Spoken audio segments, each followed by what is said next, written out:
Justine Musk stormed into her son's elementary school without warning, demanding to see Griffin immediately. The teachers had no idea they were about to witness something that would change everything. Security guards surrounded her. The principal rushed down the hallway, and 9-year-old Griffin, sitting in his classroom taking a math test, looked up through the window to see his mother standing there, and his face filled with pure fear. But this wasn't just about a surprise visit. This was about a secret Griffin had been hiding for months, a secret so painful that it was slowly destroying him from the inside, a secret that even Elon Musk, one of the smartest men in the world, had completely missed. You see, Griffin had been drawing pictures, dark pictures, pictures of a boy being torn in half, pictures of a boy disappearing, pictures that would make any parent's heart stop. And the teachers had just found his notebook. When Elon's private jet landed in Austin, racing to get to the school, nobody knew how he would react. Would he be angry at his ex-wife for causing a scene? Would he blame the teachers for not handling it better? Would he defend himself?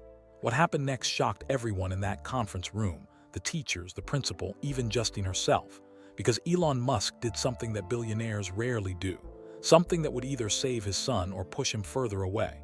And the most surprising part, the real problem wasn't what anyone thought it was. The truth hiding in Griffin's drawings was something much deeper, much more heartbreaking, and something that millions of kids are silently suffering from right now. Stay with me through this entire story, because what Griffin finally revealed in that conference room, the words he'd been too afraid to say out loud, will make you see family, divorce, and childhood in a completely different way. And the transformation that happened next. It started a ripple effect that would help dozens of other children find the courage to speak their truth. This is the true story of the day everything fell apart, so it could finally be put back together the right way. The clock on Principal Margaret Chen's wall read 10:47 a.m. when her Tuesday morning changed forever. "We need to discuss the new literacy program," she was saying to her 6 teachers gathered around the conference table. Fall sunlight streamed through the windows of Redwood Academy, painting golden squares across the polished wood. Outside, the sounds of recess drifted up from the playground, children laughing, basketballs bouncing, the ordinary music of an ordinary day. Then her office door burst open. Margaret's assistant, David, stood in the doorway. His face was pale and his usually perfect tie hung crooked. In 3 years of working together, Margaret had never seen David look rattled. "Ms. Chen," he said, his voice tight. "There's a situation, 3rd grade hallway, right now." Margaret pushed back her chair. The teachers exchanged confused glances. "What kind of situation?" "There's a woman," David said. "She's demanding to see one of the students. Security can't get her to leave." Margaret's stomach dropped. She grabbed her radio and headed for the door, her sensible heels clicking rapidly against the tile floor. The teachers followed, their meeting forgotten. The 3rd grade hallway stretched long and quiet. Classes were in session, and the usual chaos of elementary school had settled into focused learning. But at the far end, near classroom 3B, a small crowd had gathered. Margaret saw her first. The woman stood with her back against the wall, facing 2 security guards and Ms. Patricia Hallbrook, Griffin's teacher. She was tall and elegant, wearing a navy blazer and jeans. Her dark hair was pulled back, and even from a distance, Margaret could see the determination in her posture. This was Justine Musk. Margaret's mind raced through the protocols. She'd been principal at Redwood Academy for 12 years, and she'd dealt with difficult custody situations before. But this was different. This was that family, the one with the special arrangements, the security measures, the list of approved visitors that had to be followed exactly. "Ms. Musk," Margaret said calmly as she approached, "I'm Principal Chen. How can I help you today?" Justine's eyes were red, but her voice was steady. "I need to see my son, now." "I understand," Margaret said, using her most soothing tone. "But we have protocols for parental visits during school hours. Did you contact our office to schedule?" "There isn't time for protocols," Justine interrupted. Her hands trembled slightly as she clutched her phone. "Griffin called me last night. He was crying." Ms. Hallbrook stepped forward. She was 53 years old, a veteran teacher who'd seen everything. But something in Justine's voice made her hesitate. "Mrs. Musk, Griffin has been fine in class today. He's taking his math test right now." "Please," Justine said, and now her voice cracked. "Just let me see him through the window. I won't disrupt the class. I just need to see that he's okay." Margaret glanced at the classroom door. Through the small window, she could see rows of students bent over their papers. Griffin sat in the third row, his blonde hair falling over his forehead as he worked. "Ms. Musk, I need you to understand our position," Margaret began carefully.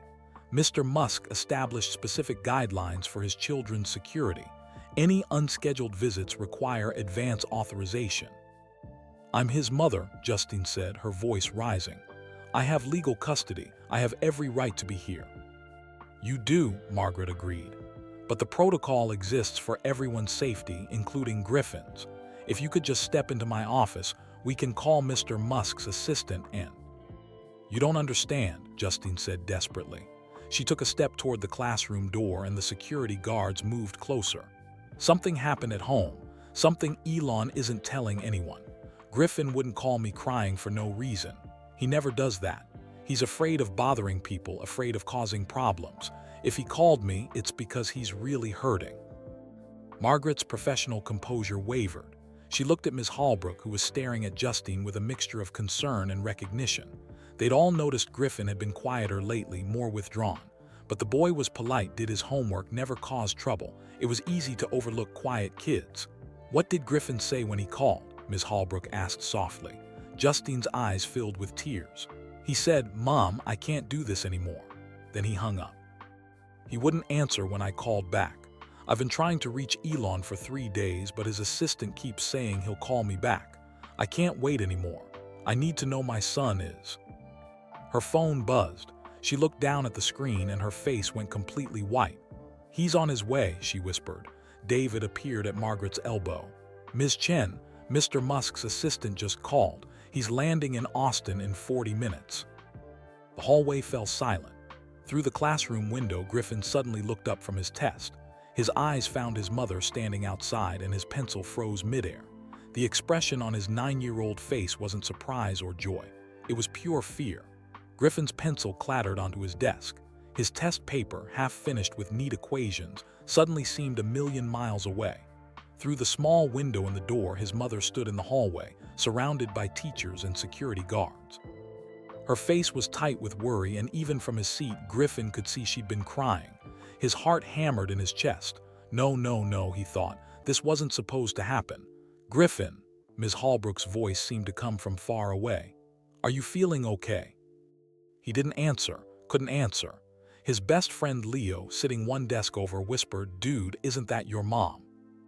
Griffin's hands started shaking. He pressed them flat against his desk, willing them to stop. He'd promised himself he could handle this. He'd promised himself he wouldn't make things worse. But now Mom was here at school where she wasn't supposed to be, and Dad was going to find out, and everything was going to explode. All because of one stupid phone call last night. 2,100 miles away, SpaceX headquarters, Hawthorne, California. Elon Musk stood in the Starship control room, surrounded by 36 engineers. On the massive screen before them, telemetry data streamed in real time from their latest test vehicle. This was the moment they'd been working toward for months, proof that their heat shield modifications could withstand re-entry temperatures. Thermal readings holding steady at 1,400 degrees Celsius, an engineer announced. "Good," Elon said, his eyes fixed on the data. "Bring it through the peak heating phase. Let's see if she holds." His phone buzzed in his pocket. He ignored it. It buzzed again, then again. Marcus Brennan, his security chief, appeared at his elbow. Marcus was a former Secret Service agent, 6'3" and built like a linebacker. The fact that he'd left his post to come to the control room meant something was wrong. "Sir," Marcus said quietly, "we have a situation." "Can it wait?" Elon didn't look away from the screen. "We're at the critical phase." "It's about Griffin." Elon's head snapped toward Marcus. The control room noise faded into background static. "What happened? Is he hurt?" "No, sir, he's physically fine. But there's been an incident at Redwood Academy. Justine showed up unannounced during school hours. She's refusing to leave until she sees him." The words hit Elon like cold water. He closed his eyes briefly, and when he opened them, something in his expression had shifted. The other engineers pretended not to notice the change. "Take over," Elon told his lead engineer. "I need 10 minutes. He strode out of the control room, Marcus following. They walked in silence down the hallway, past walls covered with photos of successful launches and ambitious timelines. Elon's mind was already racing ahead, sorting through possibilities, calculating responses. But underneath the strategic thinking was something else, something that felt uncomfortably like dread. "When did this happen?" Elon asked. "About 20 minutes ago. The school's been trying to reach you through your assistant. Justine's been there for almost 30 minutes now." Elon pulled out his phone. 17 missed calls, 12 from the school, 5 from numbers he didn't recognize, probably Justine calling from different phones when he didn't answer. He scrolled back further. 3 days ago, Justine had called 4 times. He meant to call her back. He'd been meaning to do a lot of things. "Sir, there's something else." Marcus hesitated, which was unusual. Marcus never hesitated. "The school mentioned they found something in Griffin's backpack yesterday, a notebook. They were planning to call you about it today, but then this happened. They said you need to see it in person." Elon stopped walking.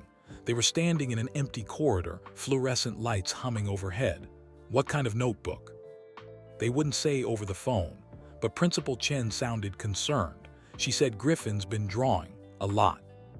The dread in Elon's stomach crystallized into something sharper. He remembered 3 weeks ago, the sleepover at his house.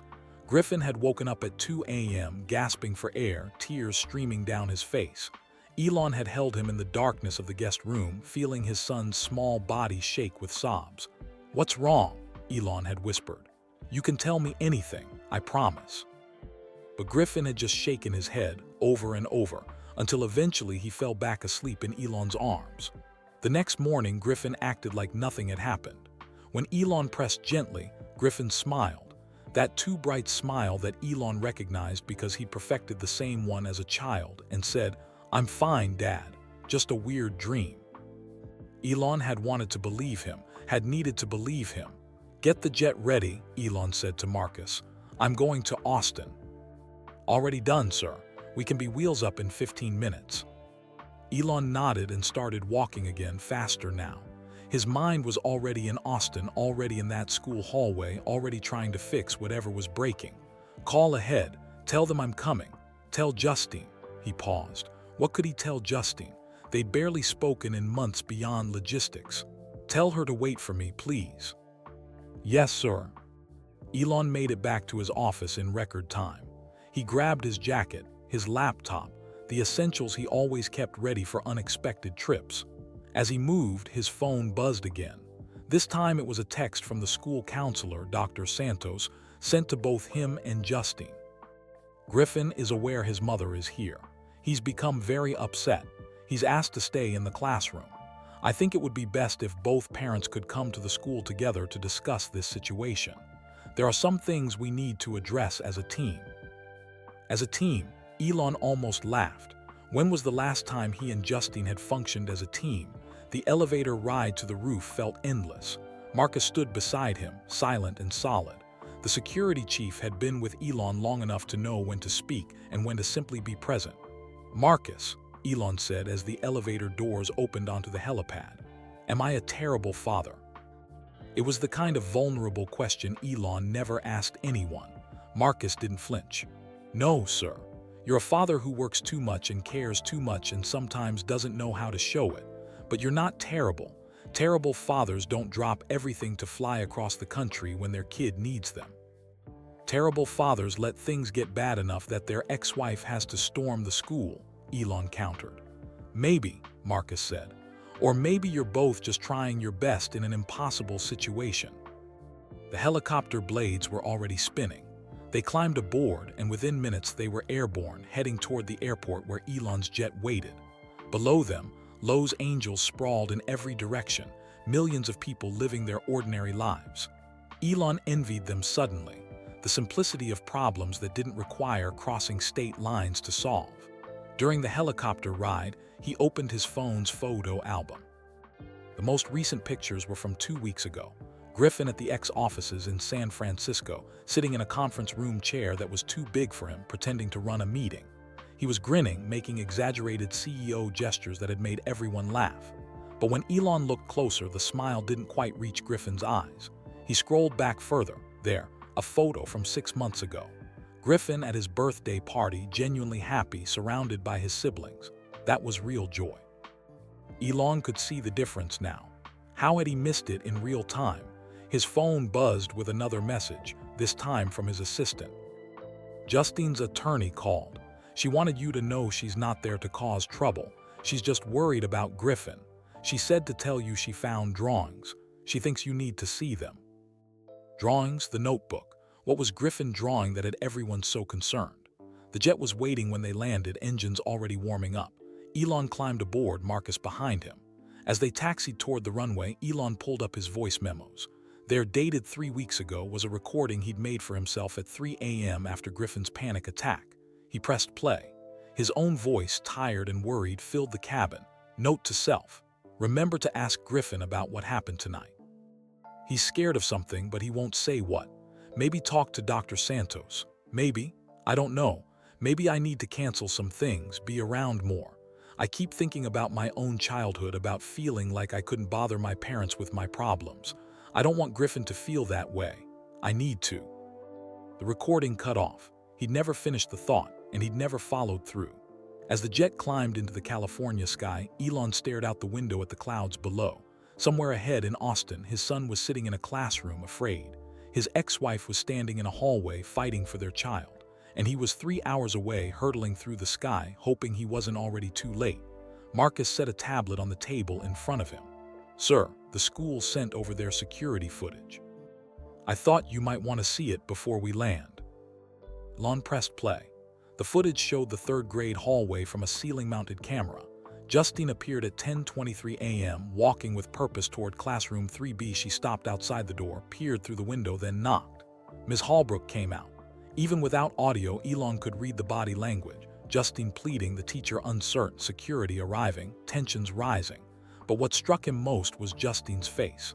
He'd seen her angry before, frustrated, exhausted. But this was different.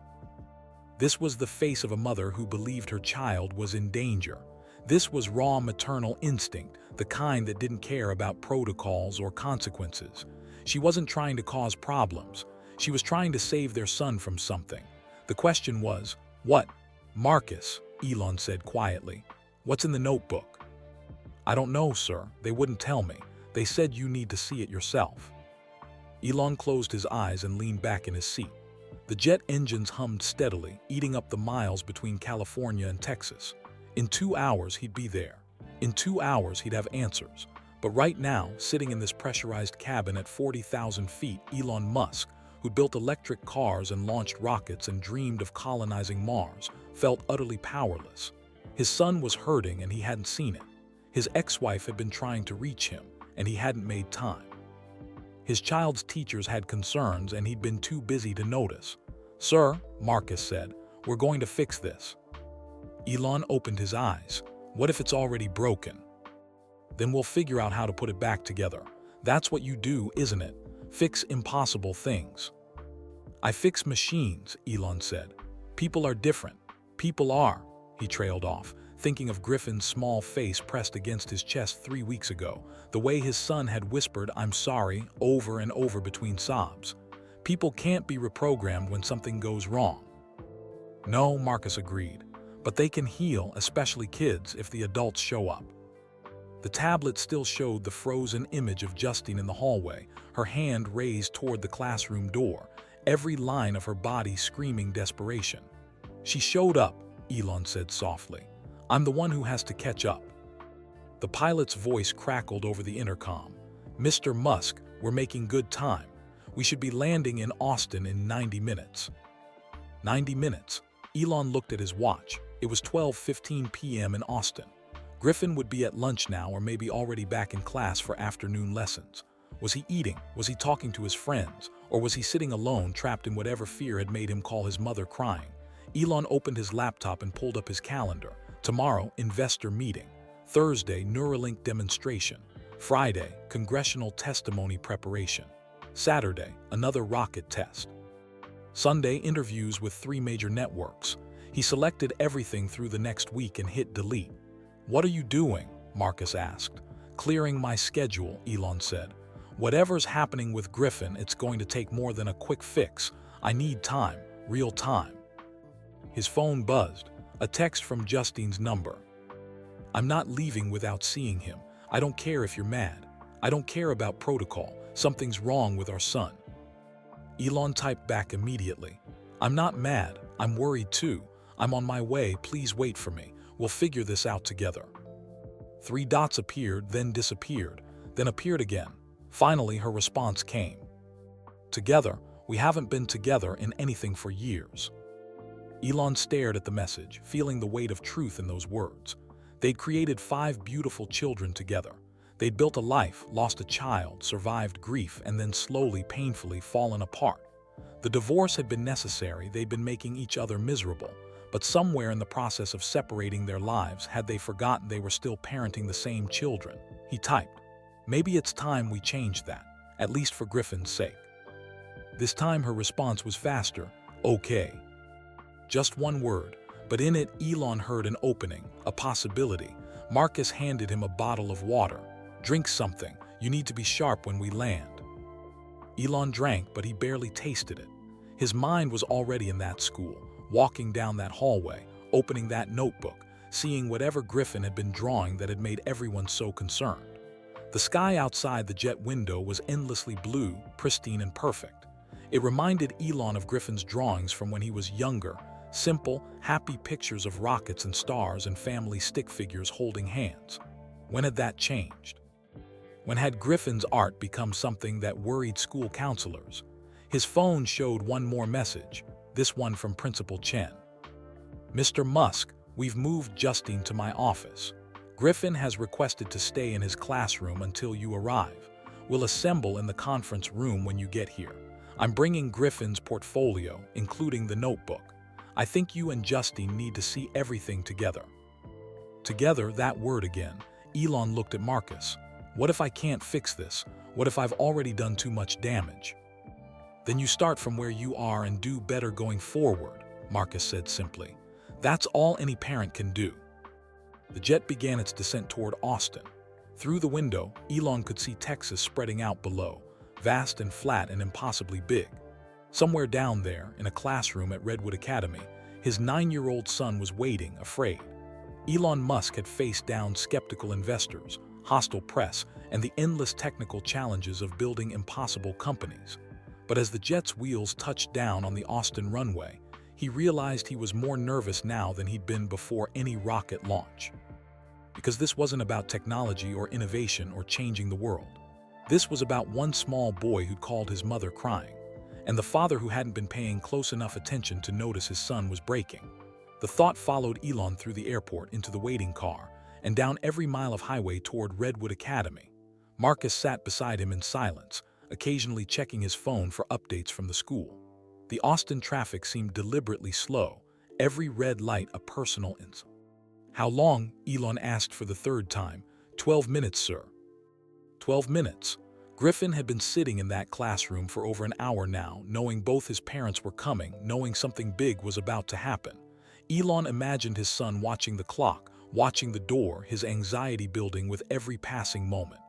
"Drive faster," Elon said. "Redwood Academy, 1:15 p.m.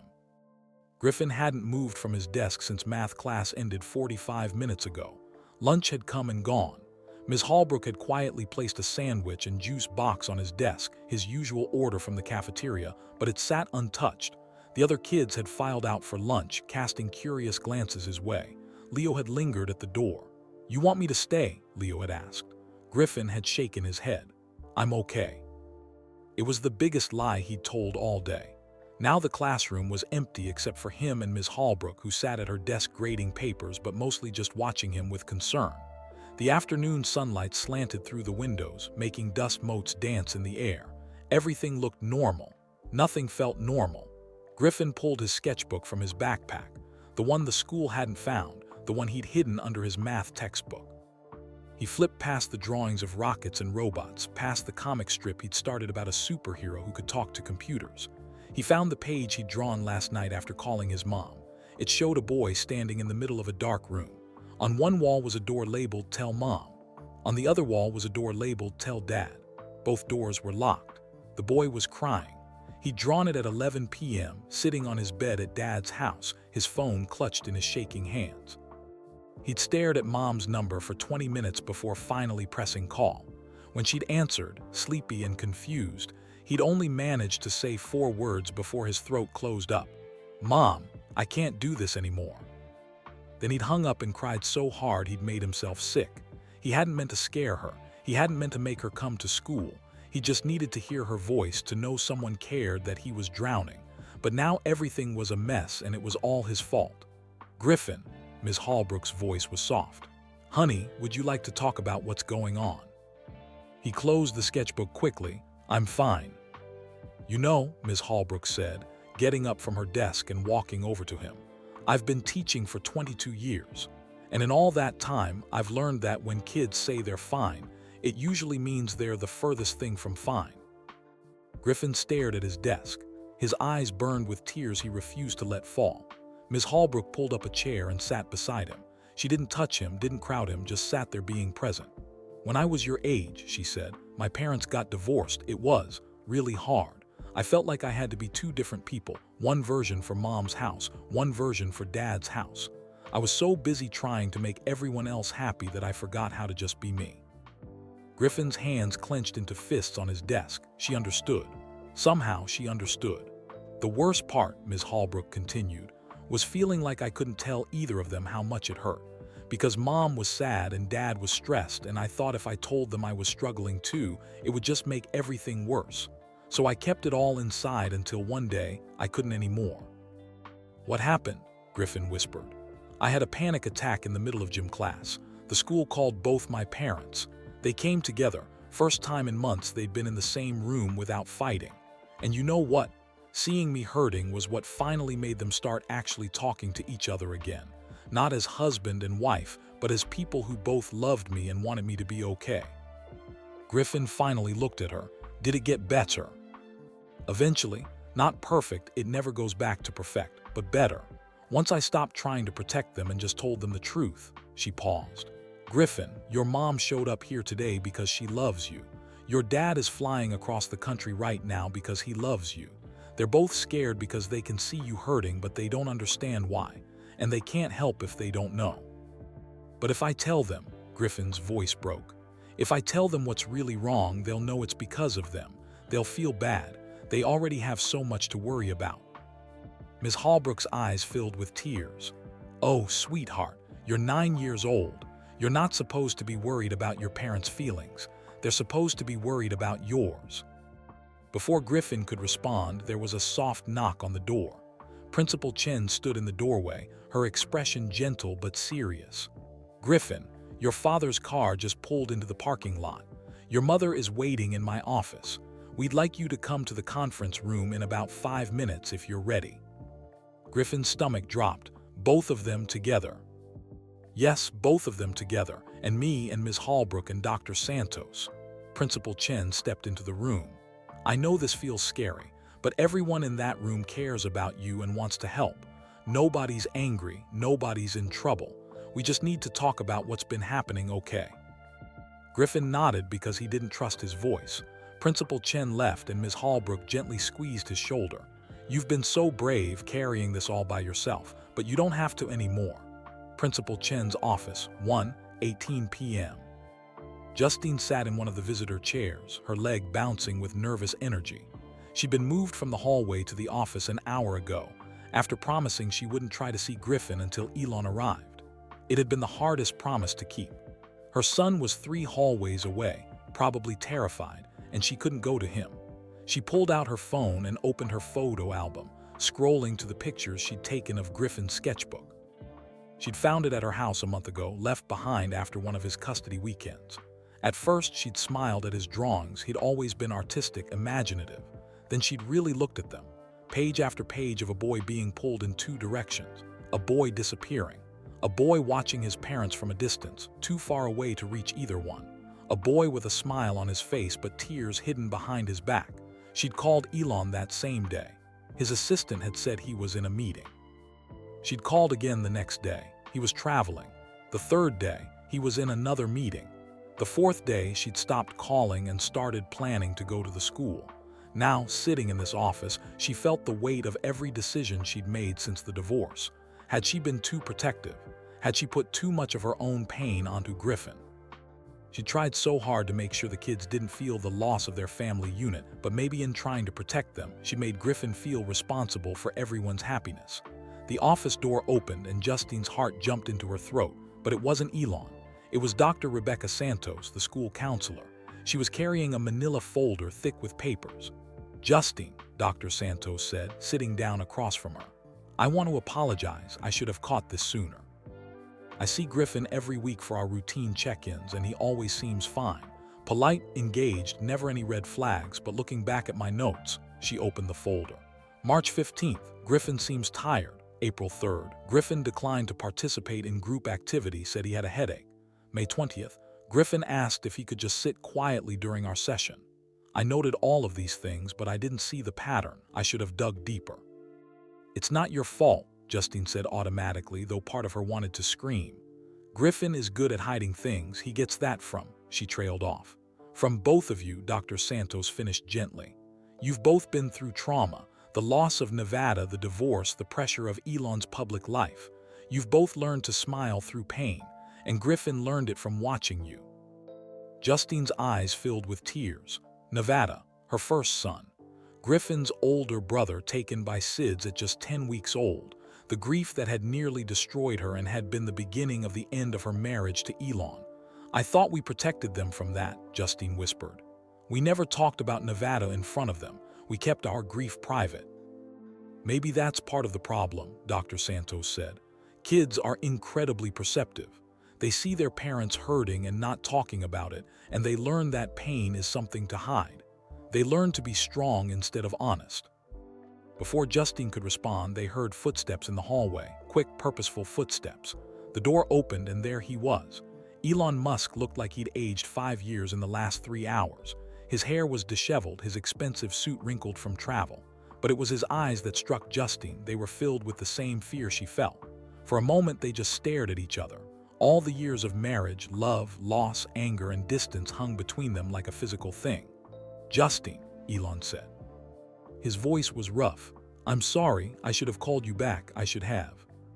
"Stop," Justine said, standing up. "We can apologize to each other later. Right now, we need to focus on Griffin." Elon nodded. He looked at Dr. Santos. "Where is he?" "In his classroom with Ms. Hallbrook. We're giving him a few minutes to prepare himself. Principal Chen is gathering everyone in the conference room."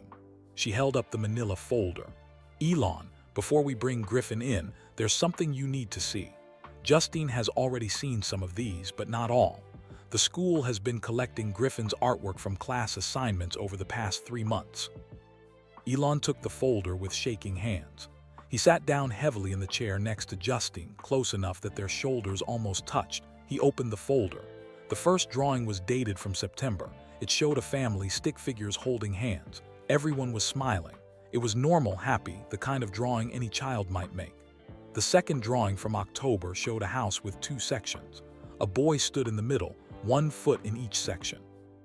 November's drawing showed the same boy, but now he was stretched thin, like taffy being pulled. December's showed the boy split completely in half.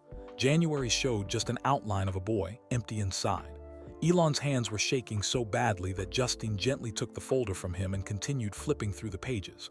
February's drawings were darker, lots of black scribbles, figures turned away from each other. March showed a boy alone in various settings, at a lunch table, on a playground, in a bedroom. In April, last week's drawing showed a boy standing on the edge of a cliff looking down. "Oh God," Elon whispered. "Oh God, I didn't see it. How did I not see it?" "Because he didn't want you to," Dr. Santos said. "Griffin has become very skilled at showing people what they want to see. He smiles when he's sad. He says he's fine when he's falling apart. He performs happiness because he thinks that's what you both need from him." Justine's tears were flowing freely now. "The drawings I saw at my house, they were like this, but I thought maybe they were just, I don't know, I hoped they were just artistic expression. But seeing all of them together, watching him disappear across these months," her voice broke. "We did this to him. We were so focused on not fighting in front of him, on keeping things civil, that we didn't see we were still hurting him." Elon looked at her, really looked at her for the first time in years. The sleepover 3 weeks ago, he had a panic attack. I held him for an hour and he kept apologizing. He said, "I'm sorry, Dad, I'm sorry, I'm sorry." I thought he was apologizing for waking me up. But he was apologizing for existing, wasn't he? For being the reason we still have to communicate, for being the complication in our lives. "He's not a complication," Justine said fiercely. "He's our son." "I know that, you know that, but does Griffin know that?" The question hung in the air, unanswerable and awful. Principal Chen appeared in the doorway. "We're ready in the conference room. Griffin is on his way with Ms. Hallbrook." She paused. "Before we go in, I need you both to understand something. Griffin is terrified right now. He thinks he's in trouble. He thinks he's caused all of this chaos. Whatever happens in that room, he needs to know that you're not angry at him, that you're not disappointed in him, and that you're both on the same team, his team." Elon and Justine stood up together. For a moment, Justine thought Elon might say something about the past, about their failures, about all the ways they'd gotten to this point. Instead, he said something she never expected. "I can't do this alone," he said quietly. "I need you. Griffin needs both of us, and we need to actually be both of us, not two separate parents trying to manage independently. Can we? Can we try to be partners in this, just for him?" Justine looked at the man she'd once loved enough to marry, to build a life with, to create children with. The man she'd also resented, fought with, and ultimately left. They'd caused each other so much pain, but right now none of that mattered. "Yes," she said, "for Griffin, partners." They walked together down the hallway toward the conference room. Through the windows, Justine could see students in other classrooms, living their normal days, unburdened by the weight of adult problems. She envied them and envied the parents who'd figured out how to protect their children from pain. The conference room door was open. Inside, Principal Chen and Dr. Santos were setting up chairs. Ms. Hallbrook stood near the window, and in one of the chairs sat a small figure with blonde hair, his shoulders hunched, his hands clutching a backpack that looked too big for him. Griffin. When he looked up and saw both his parents in the doorway together, his face crumpled, not with fear and not with anger, with relief so profound it was painful to witness. "Mom," he whispered. "Dad." Elon and Justine moved at the same time, crossing the room in 3 steps. They knelt on either side of Griffin's chair, and for the first time in years they formed a circle around their son, together, united whole. Griffin looked from one parent to the other, tears streaming down his face. "I'm sorry," he said. "I'm so sorry. I didn't mean to mess everything up. I didn't mean to make you both come here. I couldn't, I don't know how to." "SHH," Justine said, brushing his hair back from his forehead. "You have nothing to apologize for, nothing." "Your mom's right," Elon said, his voice thick with emotion. "We're the ones who should be apologizing to you. We're the adults. We're supposed to make you feel safe, and somewhere along the way we failed at that." "But I called Mom crying," Griffin said desperately. "I made her come to school. I made you fly all the way from California. I'm causing problems for everyone." "No," Elon said firmly. "You asked for help. That's not causing problems. That's being brave. And we should have made it easier for you to ask for help a long time ago." Griffin's face twisted with the effort of holding back more tears. "I tried to be okay. I tried so hard. I didn't want you to know I was sad because you were both trying so hard to make everything good, and if I told you I was still hurting, it would mean you failed, and I didn't want you to feel like failures because none of this is your fault. It's just hard, and I didn't know how to say that without making everything worse." The words tumbled out in a rush, years of hidden pain finally breaking through the dam. Justine pulled Griffin into her arms, and Elon wrapped his arms around both of them, and they sat there on the floor of the conference room while their 9-year-old son finally let himself fall apart. From the corner of the room, Ms. Hallbrook wiped away her own tears. Dr. Santos quietly placed a box of tissues within reach. Principal Chen stood by the door, giving the family privacy while ensuring they had support when they needed it. And outside the conference room window, the Texas sun continued its journey across the sky, indifferent to human pain, constant in a world that felt like it was constantly shifting. Griffin cried for a long time. His parents held him and let him cry, not trying to fix it or stop it or make it better, just bearing witness to his pain, acknowledging it, honoring it. When the tears finally slowed, Griffin pulled back and looked at both his parents with red, swollen eyes. "Can we just talk?" he asked in a small voice. "All of us, like normal people." Elon actually laughed, a broken, surprised sound. Yeah, we can do that. We can be normal people for a while." They moved to chairs, Griffin between his parents, the adults forming a semicircle around them. There was a table with water bottles and tissues. Ms. Holbrook took the seat nearest Griffin, a solid, comforting presence. Dr. Santos had her notepad, but she wasn't writing, she was just present. Principal Chen sat at the end, ready to facilitate if needed. "Okay," Justine said, taking Griffin's hand. "You wanted to talk, so let's talk. And Griffin, everything you say in this room is okay. You can be angry, you can be sad. You can say things that might hurt our feelings. We're adults. We can handle it. Your job isn't to protect us anymore. Your job is just to be honest." Griffin looked down at his hands. "I don't know where to start." "Start anywhere," Elon said. "Start with what's true right now in this moment." Griffin took a shaky breath. "Okay, right now in this moment, I'm really, really tired. Not sleepy tired. I'm tired of pretending. I'm tired of being two different people. I'm tired of worrying about everyone all the time. I'm tired of being the good kid who never complains. I'm just tired." "Okay," Justine said softly. "What else?" "I love you both," Griffin continued, his voice getting stronger. "But I hate," he stopped, looking scared. "It's okay," Elon said. "You can say it." "I hate that loving you both feels like being torn apart," Griffin said in a rush. "I hate that when I'm at Mom's, I worry about Dad being lonely. And when I'm at Dad's, I worry about Mom being sad. I hate that you had to get divorced, but I also hate that even though you're divorced, you still have to deal with each other because of us kids. I hate that I'm the reason you can't just be completely separate. I hate that I make things complicated. And I hate that I feel guilty for hating any of this because you've both tried so hard to make everything okay. And it's not your fault that I'm still broken." The silence that followed was profound. Griffin sat hunched in his chair, bracing himself for their response. But neither Elon nor Justine looked shocked or hurt or angry. They looked devastated in a way that was somehow healing, like they were finally seeing the truth, and the truth, terrible as it was better than the pretense they'd been maintaining. Justine spoke first. "Griffin, you are not broken. You're responding in a completely normal way to a really hard situation. And you're not the reason we have to deal with each other. You're the reason we want to deal with each other, because you matter more than our hurt feelings or our pride or our past." "She's right," Elon said. "But I also need you to know something. I'm going to say this and it might be hard to hear, but I need you to believe it. You are not responsible for my happiness. If I'm lonely, that's not your fault and it's not your job to fix it. You're 9 years old. Your job is to be 9. My job is to be the adult." "Same goes for me," Justine added. "If I'm sad, that's not because you're at your dad's house. I'm sad sometimes because life is sad sometimes. But I'm also happy a lot of the time, and my happiness doesn't depend on you being with me every second. I'm happy when you're happy, even if you're happy somewhere else." Griffin looked between them, something like hope flickering in his eyes. "Really?" "Really?" they said in unison. Dr. Santos leaned forward. "Griffin, can I share something? What you're experiencing has a name. It's called loyalty conflict.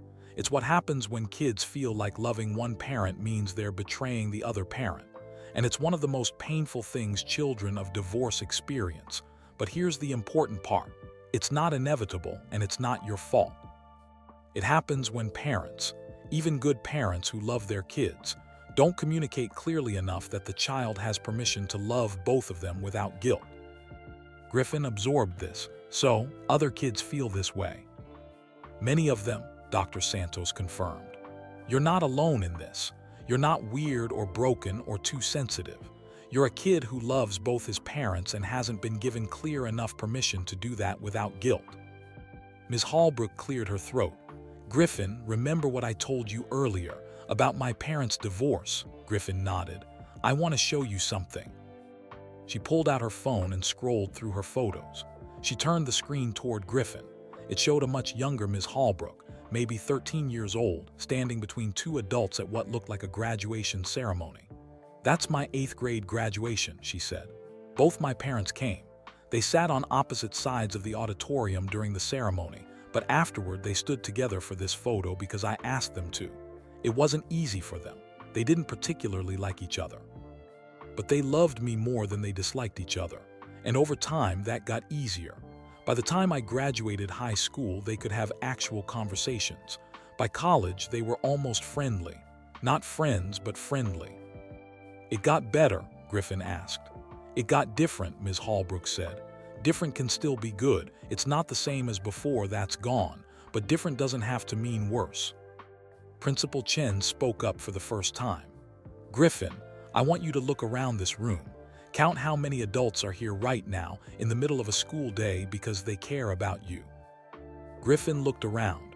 His mom, his dad, Ms. Holbrook, Dr. Santos, Principal Chen, 5 adults who dropped everything. That's your team, Principal Chen said, and we're not going anywhere, but we need you to promise us something, no more hiding. When you're struggling, you tell someone. You don't have to figure everything out by yourself. What if I'm struggling with something small? Griffin asked. What if it seems stupid? There's no such thing as a stupid feeling, Justine said. If it matters to you, it matters, period.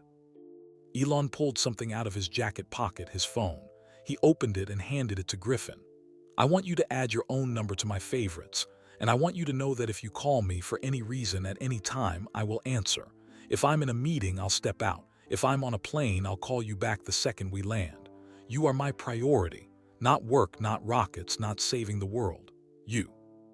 Griffin's eyes went wide. Really? Really? Elon looked at Justine. And your mom and I are going to start communicating better. Not just about schedules and logistics. About you. About how you're really doing. We're going to check in with each other and we're going to check in with you. We're going to be a team. Maybe not the team we used to be, but a team that works for you. Justine squeezed Griffin's hand. And I'm going to stop asking you if you're okay every 5 minutes. I'm going to trust that if you're not okay, you'll tell me. Because constantly asking puts pressure on you to say yes even when the answer is no. Thank you, Griffin whispered. They sat in silence for a moment, the weight of the conversation settling over all of them. Then Griffin said something that broke everyone's hearts and put them back together at the same time. Can we just sit here for a while, all of us, not talking, just being together? Yeah, Elon said, his voice thick. We can do that. So they sat, a broken family that was learning how to be whole in a different way, a boy who'd been carrying the weight of the world finally setting it down, and a room full of adults who'd learned that sometimes the bravest thing a child can do is stop being brave. Outside, the school day continued. Students changed classes, teachers taught lessons, the normal rhythm of education flowed on. But in that conference room, time moved differently. Healing doesn't happen all at once. It happens in moments like these, messy, imperfect, honest moments where people stop pretending and start being real.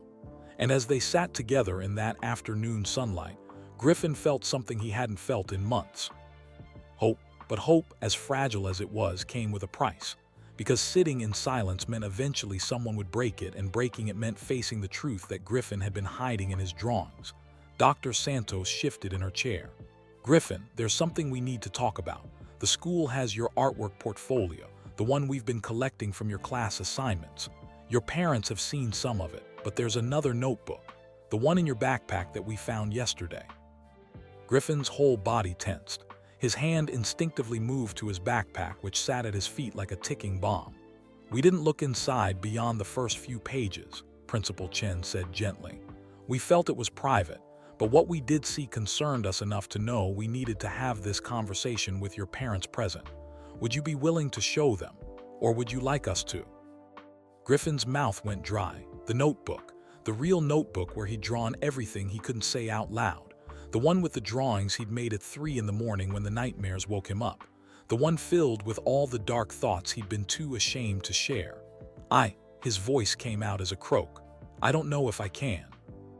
Elon leaned forward, his elbows on his knees, making himself smaller, less intimidating. Griffin, whatever's in that notebook, I promise you, I promise. We're not going to be angry. We're not going to be disappointed. We just want to understand. What if it hurts your feelings? Griffin whispered. Then our feelings get hurt, Justine said simply. Adults can handle hurt feelings. That's part of being an adult. You've been handling hurt feelings all by yourself for months, maybe longer. It's our turn now."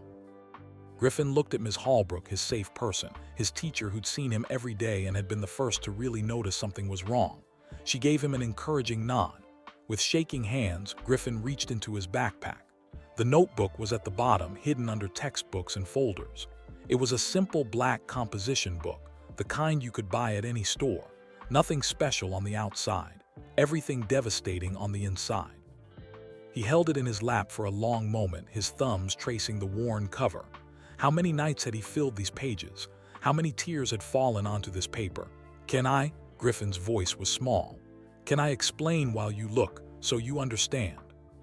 "However you want to do this," Elon said. "There's no wrong way."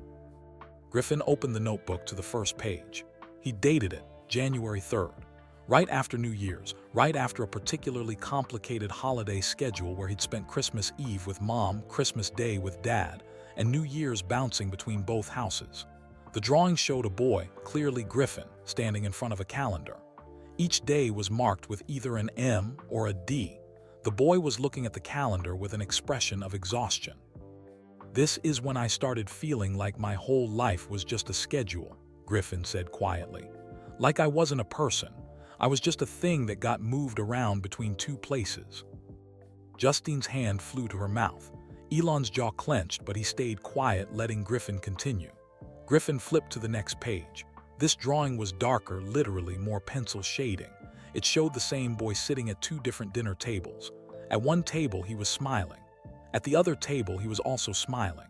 But in a small corner of the page, there was a third version of the boy, alone in a dark space, not smiling at all. "This is the real me," Griffin said, pointing to the small figure in the corner.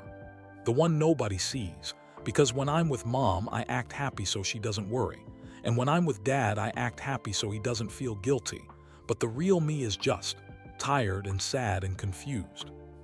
"Oh, Griffin," Justine breathed. A tear rolled down her cheek. "Keep going," Elon said, his voice strained but steady. "We're listening." The next several pages were variations on a theme. A boy split in half, a boy being pulled apart, a boy trying to exist in two places at once. Each drawing was more detailed than the last, showing Griffin's growing skill as an artist but also his growing pain. Then they reached a page that made both parents go completely still. The drawing showed two houses on opposite sides of the page. Between them was an empty space, no ground, just white paper. A tiny figure of a boy was falling through that empty space, his arms and legs spread out, his mouth open in a silent scream. The caption read, "The space between." "This is how it feels during the drive," Griffin said, his voice barely audible. "When I'm leaving one house to go to the other. I'm not with Mom anymore, but I'm not with Dad yet. I'm just nowhere. And for those 30 minutes in the car, I don't belong anywhere. I'm just falling." Ms. Holbrook quietly handed Justine a tissue. Elon's hands were gripping his knees so tightly his knuckles had turned white. Griffin continued flipping pages, narrating each one with a calmness that was somehow more heartbreaking than tears would have been. He'd learned to distance himself from his own pain, to describe it like he was talking about someone else's life. There was a drawing of a boy at a birthday party, surrounded by other kids, but with a thought bubble showing him wondering if he should mention the party to his other parent. "I can't even enjoy good things," Griffin explained, "because I'm always worried about making sure both of you know about them so nobody feels left out." There was a drawing of a boy in bed at night with two thought bubbles above his head. One showed his mom's house with a question mark. The other showed his dad's house with a question mark. "Every night, no matter which house I'm at, I worry about the parent I'm not with," Griffin said. "Is Mom lonely? Is Dad sad? Did I remember to tell them both about my test score? Did I forget something important at the other house?"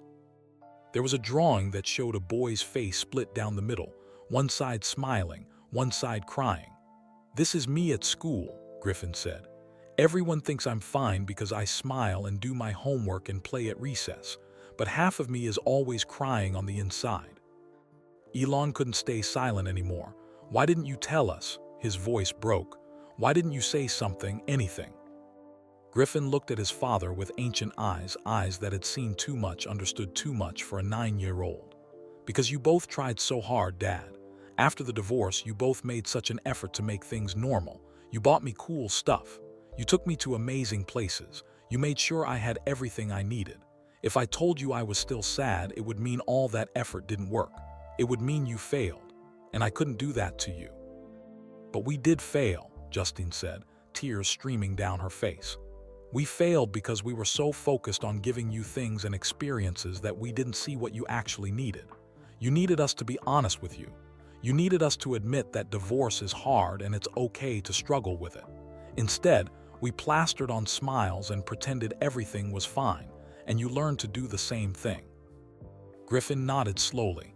I got good at pretending, really good. He flipped to another page, and this one made Dr. Santos lean forward with concern. The drawing showed a boy, but he was translucent, like a ghost. Around him, solid, real people were going about their lives, not seeing him. Sometimes I feel like I'm disappearing, Griffin said matter-of-factly. Like if I'm quiet enough and good enough and don't cause any problems, maybe I'll just fade away. And then you and Mom wouldn't have to deal with custody schedules and uncomfortable phone calls and all the complicated stuff that happens because of me. Stop, Elon said sharply. Griffin flinched and Elon immediately softened his tone. I'm sorry, I'm not angry at you, I'm angry at myself. But Griffin, listen to me. You are not a complication. You are not a problem to be solved or an inconvenience to be managed. You are our son. You are a person with feelings and needs, and the fact that your mother and I have to communicate about those needs is not your fault. That's our responsibility, and we should have made it feel like a joy, not a burden. But you and Mom don't like talking to each other, Griffin said. I can tell. Your voices get all tight and formal. And Mom, your smile gets really stiff when you have to call Dad. And Dad, you always sigh before you answer calls from Mom. I notice all of it. And it makes me feel like I'm the reason you're both unhappy.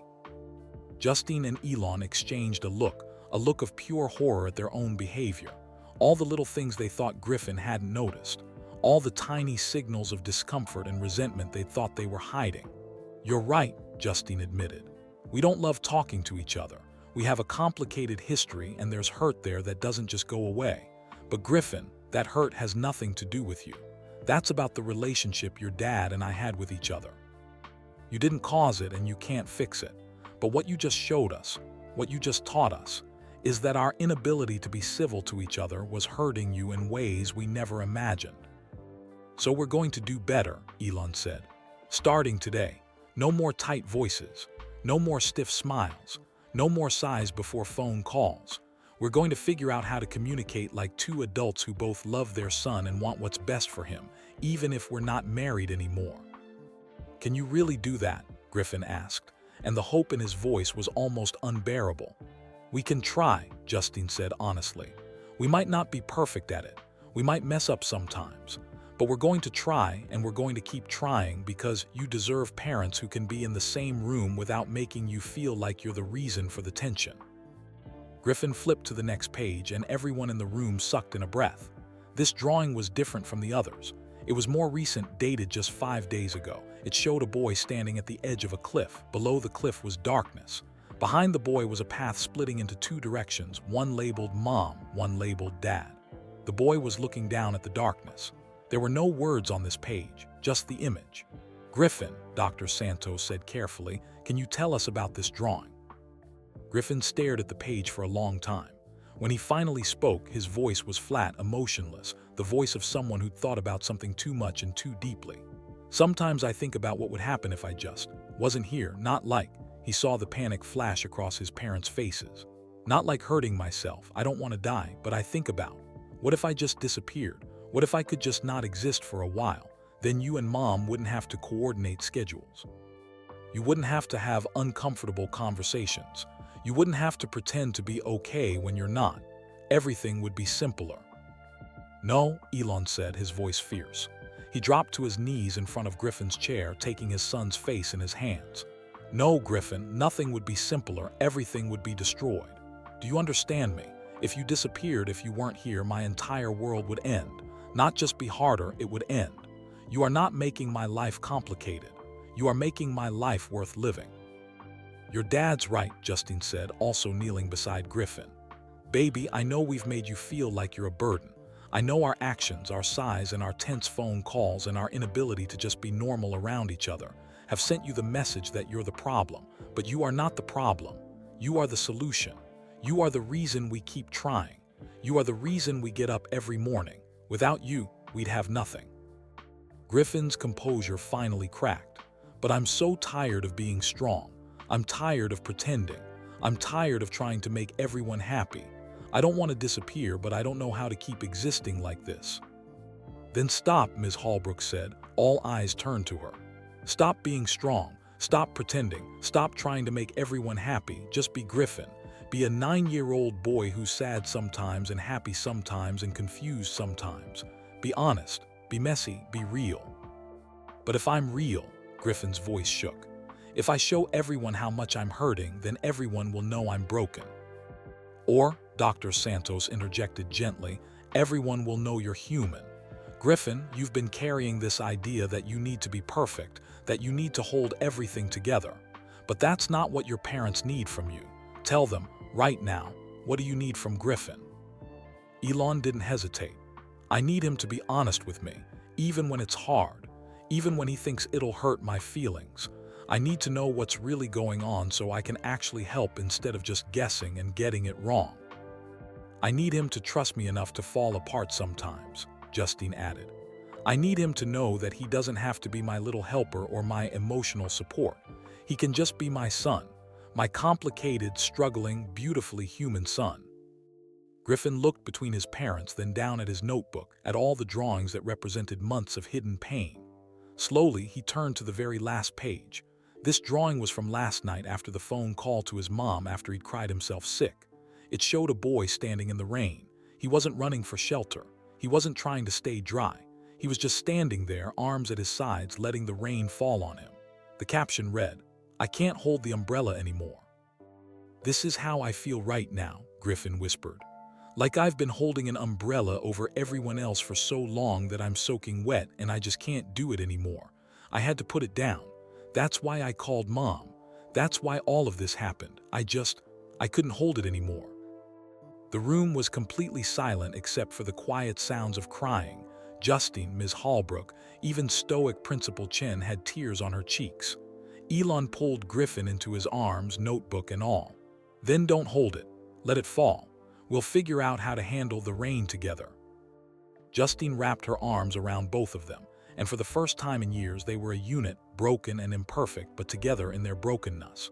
Dr. Santos gave them a moment, then spoke softly. "Griffin, I want you to know something important. What you're experiencing, this exhaustion from pretending, this feeling of being pulled apart, this fear that you're the problem, these are all symptoms of a specific kind of stress. And the good news is that we know how to help with it. It's not a quick fix. It's going to take time and work from everyone, but it is fixable." "Really?" Griffin asked, his voice muffled against his father's chest. "Really? But it requires your parents to make some changes, and it requires you to make a change too. Your parents need to learn how to co-parent better. They need to communicate more effectively, reduce conflict in their interactions, and stop putting you in the middle of adult issues. And you need to learn how to be a kid again, how to let adults handle adult problems while you focus on the things 9-year-olds should be focused on." "Like what?" Griffin asked. "Like whether you'll make the soccer team," Ms. Holbrook said with a gentle smile. "Like what book you want to read next. Like whether you want to try out for the school play. Like normal kid stuff." "I forgot what normal kid stuff feels like," Griffin admitted. "Then we'll help you remember," Elon said. He pulled back to look at Griffin. "Starting right now. Right this second. What's one thing you want to do that has nothing to do with our divorce, nothing to do with custody schedules, nothing to do with adult problems? What's one thing that's just for you?" Griffin thought for a moment. "I want to finish my comic book, the one about the superhero who talks to computers. I started it in January, but I stopped working on it because I felt like I didn't have time. All my brain space was filled with worry." "Then that's what you're going to do," Justine said firmly.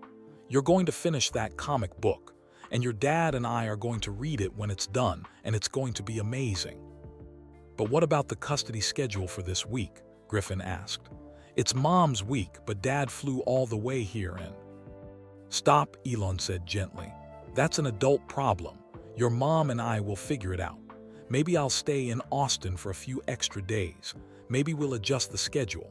Maybe we'll do something we've never done before and I'll actually come over to your mom's house for dinner so you don't have to choose. The point is, we'll figure it out. That's not your job. Griffin looked stunned. You would come to Mom's house. Elon glanced at Justine. She looked equally surprised but nodded slowly. If it means you feel less stressed, then yes, we can try that. It's going to be weird, Justine admitted. It's going to be uncomfortable. We might not know what to say to each other beyond pass the salt. But you know what? We're adults.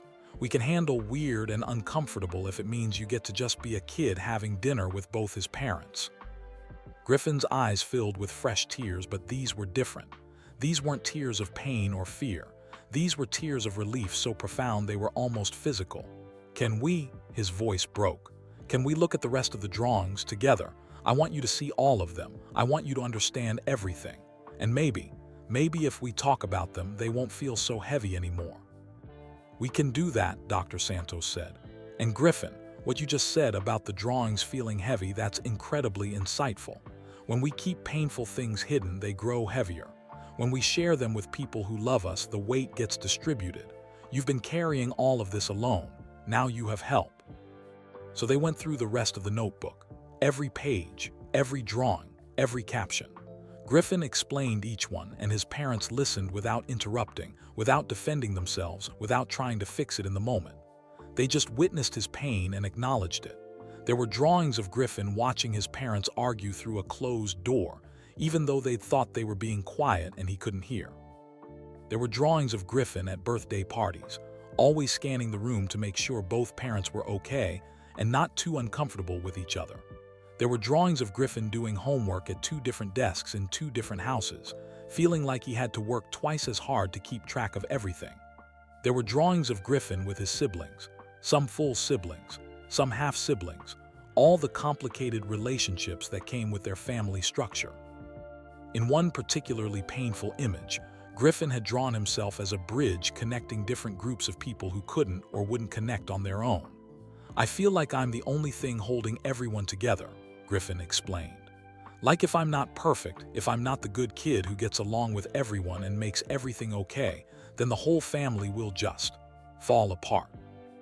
That's way too much responsibility for anyone, let alone a child, Principal Chen said. Griffin, family relationships are not your job to maintain.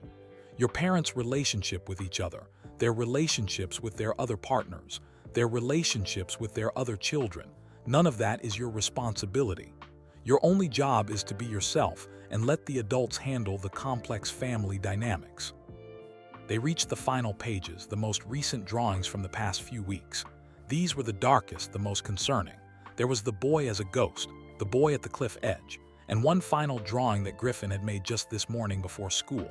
It showed a boy in a small room with 2 doors. On one door was written, "Tell the truth and make everyone worry." On the other door was written, "Keep pretending and stay safe." The boy was sitting on the floor between the 2 doors, unable to choose. I drew this at 6 this morning, Griffin said. I couldn't sleep. I kept thinking about how Mom was probably going to call the school, and how Dad was probably going to find out, and how everything was going to explode. And I couldn't decide if I should tell Ms. Hallbrook the truth when I got to school, or if I should just keep pretending I was fine.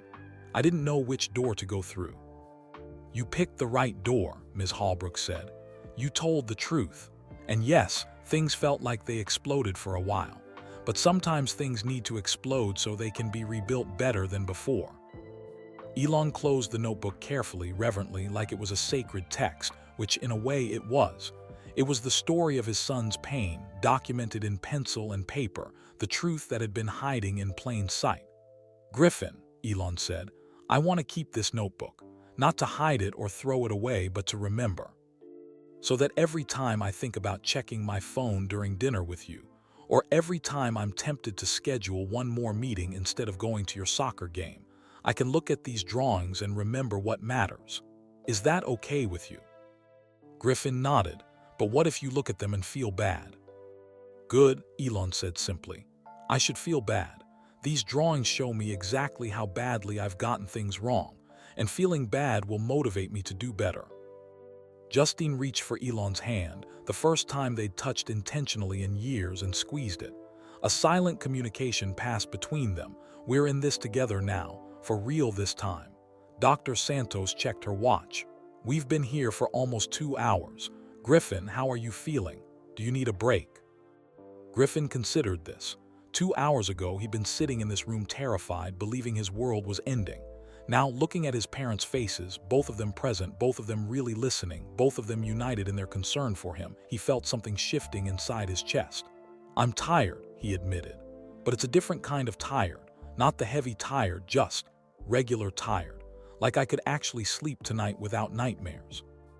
That's progress, Dr. Santos said with a smile. And now we need to talk about next steps. We're not going to fix everything today. This is going to be a process, but here's what I recommend. She outlined a plan. Weekly therapy sessions for Griffin with a child psychologist who specialized in divorce adjustment. Monthly co-parenting counseling sessions for Elon and Justine. Regular check-ins with the school counselor. A revised custody schedule that was less rigid and more responsive to Griffin's actual needs rather than arbitrary week-on, week-off arrangements. I also recommend, Dr. Santos continued, that you two consider having regular family meetings with Griffin. Not to discuss adult issues or to put decisions on him, but to give him a space to express how things are going. Let him have input on his own schedule. Let him tell you when something isn't working. Give him agency in his own life. We can do that, Justine agreed. Every Sunday, both of us. Even if it's just on the phone or video call when one of us is traveling, Elon added. We'll make it consistent. Principal Chen stood up. I think we've covered a lot of ground today. Griffin, you've been incredibly brave. Your parents have been incredibly open. I'm proud of everyone in this room. She looked at Elon and Justine. I'd like to follow up with you both next week to discuss any additional support we can provide at school. Griffin's teachers should be aware of what he's going through so they can better support him in the classroom. Actually, Griffin said suddenly, can Ms. Hallbrook be the one who knows? I don't want all my teachers knowing my business, but Ms. Hallbrook, she gets it. Ms. Hallbrook looked honored and heartbroken all at once. I would be happy to be your point person at school, and Griffin, I'm going to check in with you every day. Not in a worried way, just in a how are you really doing way. And I want you to promise me no more fake smiles. If you're having a hard day, you tell me. Deal? Deal, Griffin said. The meeting was wrapping up. Adults were gathering their things, making plans for follow-up appointments. But Elon remained seated, holding Griffin's notebook in his hands. Before we leave, Elon said, I need to tell Griffin something. Actually, I need to tell him something I should have told him a long time ago. Everyone settled back down, sensing this was important. Elon looked at his son, really looked at him, seeing him not as a small version of himself or as a complication in his schedule, but as a complete person with his own pain, his own needs, his own life. When I was your age, Elon began, I didn't fit in. I was bullied at school. My home life was complicated, and I learned very early that if you show people your pain, they use it against you. So I stopped showing it. I built walls. I focused on being smart, on having plans, on solving problems. And those survival skills served me well in a lot of ways. They helped me build companies and achieve things that people said were impossible. Griffin listened intently. But those same survival skills made me a terrible husband and a not great father, Elon continued, his voice raw with honesty. I didn't know how to be vulnerable. I didn't know how to admit when things were hard. I thought being strong meant never breaking down. And I accidentally taught you the same lessons. I taught you to hide your pain and smile through hard things. And I'm so sorry for that. Dad, Griffin whispered. You are braver than I ever was, Elon said. Because today you broke down, you showed us your pain, you let yourself be vulnerable. And that takes more courage than launching 1,000 rockets. You did what I couldn't do until I was much older. And I'm proud of you. Not for being perfect or good or easy. I'm proud of you for being honest. Griffin launched himself out of his chair and into his father's arms, and they held each other while Justine watched with tears streaming down her face. When they finally pulled apart, Griffin looked at both his parents and asked the question that had been lurking in his heart for months. Are we going to be okay? Elon and Justine looked at each other, then back at their son. I don't know what okay looks like yet, Justine said honestly. But I know we're going to figure it out together. And I know that whatever happens, you are loved. Completely, unconditionally, permanently loved. By both of us, Elon added. Even when we're not together, even when things are complicated, even when you're having a hard time or making mistakes or struggling, you are always loved. Griffin nodded slowly, processing this. Then, with the straightforward honesty of childhood, he said, "Can we go get ice cream now? I know we have more talking to do, but I really just want ice cream, with both of you." The adults laughed, real laughter that broke the tension and reminded everyone that life could still be simple sometimes. "Yeah," Elon said, standing up and offering his hand to Justine, who took it with only a moment's hesitation. "We can get ice cream, all of us." As they walked out of the conference room together, Griffin between his parents, Ms. Hallbrook and Dr. Santos following behind, Principal Chen watched from her office window. She'd been doing this job for 12 years. She'd seen hundreds of difficult family situations, but she'd rarely seen a breakthrough as profound as this one. A boy had asked for help, and the adults in his life had actually listened. That alone felt like a miracle worth celebrating. Principal Chen stood at her office window, watching as Elon Musk, one of the most famous men in the world, walked through the Redwood Academy parking lot holding his 9-year-old son's hand. On Griffin's other side, Justine walked close enough that their shoulders occasionally bumped. It wasn't the picture of a perfect family, but it was the picture of a family trying, and sometimes that was more beautiful than perfection. Did that really just happen? Ms. Hallbrook appeared beside Principal Chen, her own eyes tracking the family as they reached the parking lot. "I think it did," Principal Chen said softly, "though I'm not sure I believe it yet." Behind them, Dr. Santos was gathering her notes, preparing to type up recommendations and set up referrals. But even she looked a bit dazed, like someone who just witnessed something extraordinary disguised as an ordinary school meeting. "Margaret," Ms. Hallbrook's voice was tentative, uncertain. "Am I going to lose my job?" Principal Chen turned to face her. Patricia Hallbrook stood there, 53 years old, 22 years of teaching experience, a woman who devoted her entire professional life to children, looking genuinely afraid. "For what?" Principal Chen asked. "For breaking protocol, for taking Griffin out of class without authorization, for escorting him to see his mother when we hadn't confirmed she had clearance for an unscheduled visit. I violated at least 4 different policies." Principal Chen was quiet for a long moment. Then she did something that surprised both of them. She smiled. "Patricia, you saw a child in distress, and you made a judgment call to prioritize his emotional well-being over administrative procedure. You used your 22 years of experience and your gut instinct to do what you believed was right, even though you knew there might be consequences. That's not grounds for termination. That's grounds for recognition." Ms. Hallbrook's eyes filled with tears for what felt like the 100th time that day. "Really? Really? Though I will be documenting this incident extensively, not as a reprimand but as a case study. We need to review our protocols, because you're right that you broke several rules today. But you're also right that sometimes the rules need to bend for what's right. We need clearer guidelines for situations like this, where a child's immediate emotional needs might supersede standard security procedures." Dr. Santos looked up from her tablet. "I'd like to be part of that review process. We've been operating under the assumption that strict protocols equal safety, but Griffin's situation shows us that sometimes strict protocols can actually prevent children from getting the help they need when they need it most." "Agreed," Principal Chen said. She walked back to her desk and pulled out her day planner, already filled with meetings and obligations. She drew a line through her 3 o'clock appointment. "I'm clearing my afternoon. I want to meet with all of Griffin's teachers, everyone who interacts with him regularly. If we miss the signs with Griffin, who else are we missing?" "I can name 3 kids off the top of my head," Ms. Hallbrook admitted quietly. "Kids who are always fine, always appropriate, always polite, just like Griffin. Kids who have mastered the art of being invisible by being perfect." Principal Chen's expression turned grave. "Make a list. We're going to implement a new protocol, regular check-ins with students who are too good, because those are often the ones suffering in silence. The parking lot, 2:45 p.m. Elon, Justine, and Griffin stood in the parking lot, facing a practical problem that suddenly felt loaded with significance. Whose car were they taking to get ice cream? We could take mine, Justine offered, gesturing to her sensible SUV.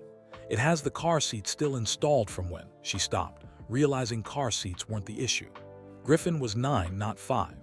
Or we could take mine, Elon said, nodding toward the black Tesla that Marcus had driven from the airport. Though Marcus is still here, and I'd need to.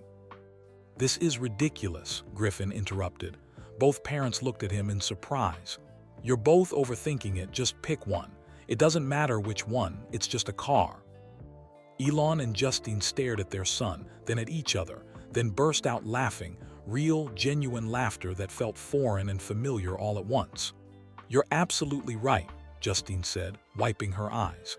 When did you become the wise one? About 3 hours ago, Griffin said with a small smile, his first real smile of the day. They took Justine's car. Marcus drove the Tesla back to Elon's hotel with instructions to cancel all of Elon's afternoon appointments.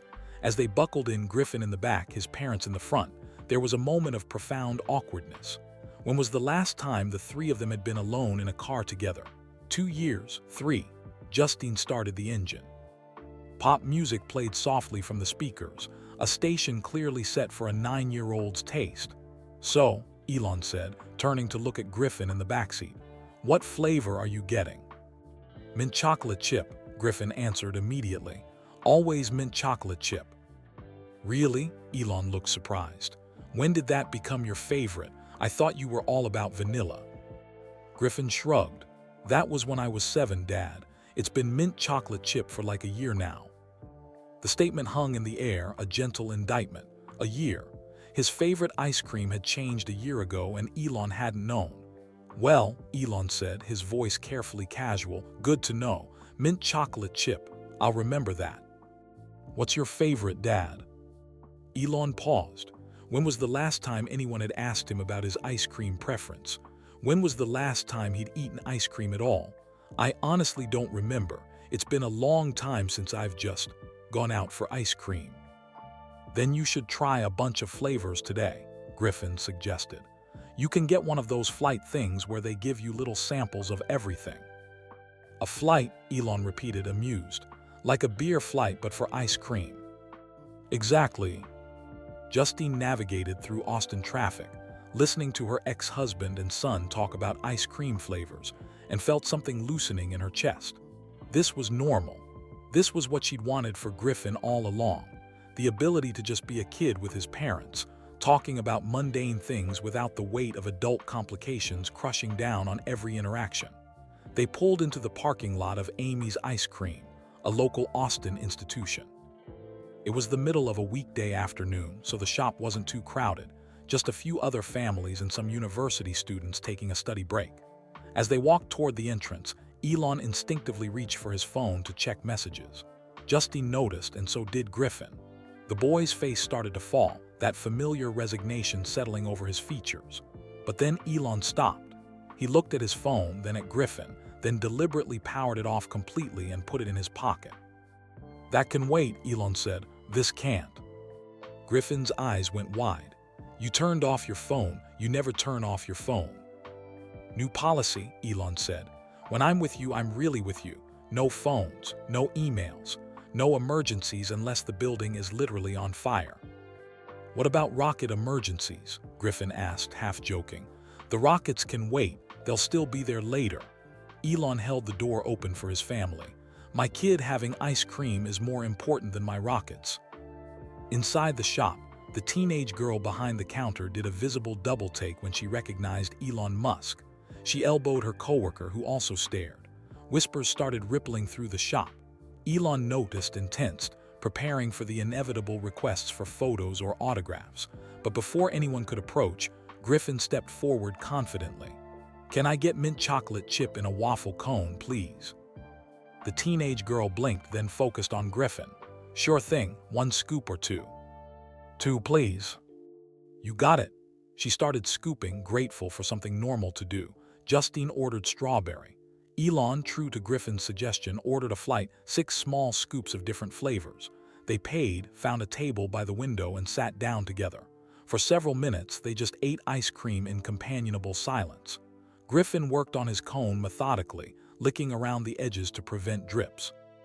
Elon sampled his flavors one by one, making exaggerated thinking faces that made Griffin giggle. Justine watched them both, her heart full and breaking at the same time.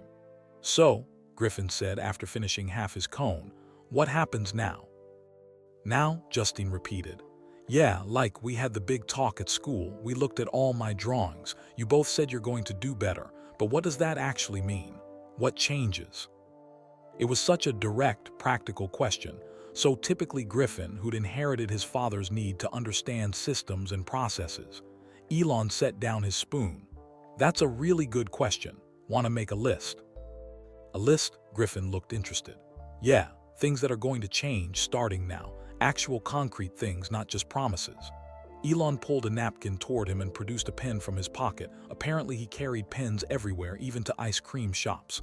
"Number 1, your mom and I are going to have a phone call every Sunday night, just to check in about how you're doing. Not about logistics or schedules, but about you, how you seemed that week, if anything worried us, if anything made us proud. That way we're both always in the loop." He wrote it down on the napkin. Justine leaned over to read it and nodded. "Number 2, Justine added, we're going to stop communicating only through assistants and text messages. If something is about you, we're going to actually talk. Phone calls, video calls, whatever it takes to make sure we're really understanding each other." Elon wrote that down too. "Number 3, Griffin said, getting into it now.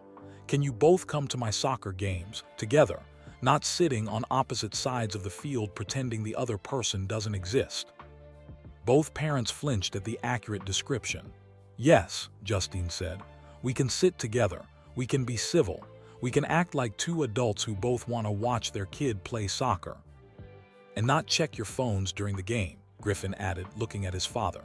"And not check our phones during the game," Elon agreed, writing it down. "Number 4, Elon continued. I'm going to be in Austin more.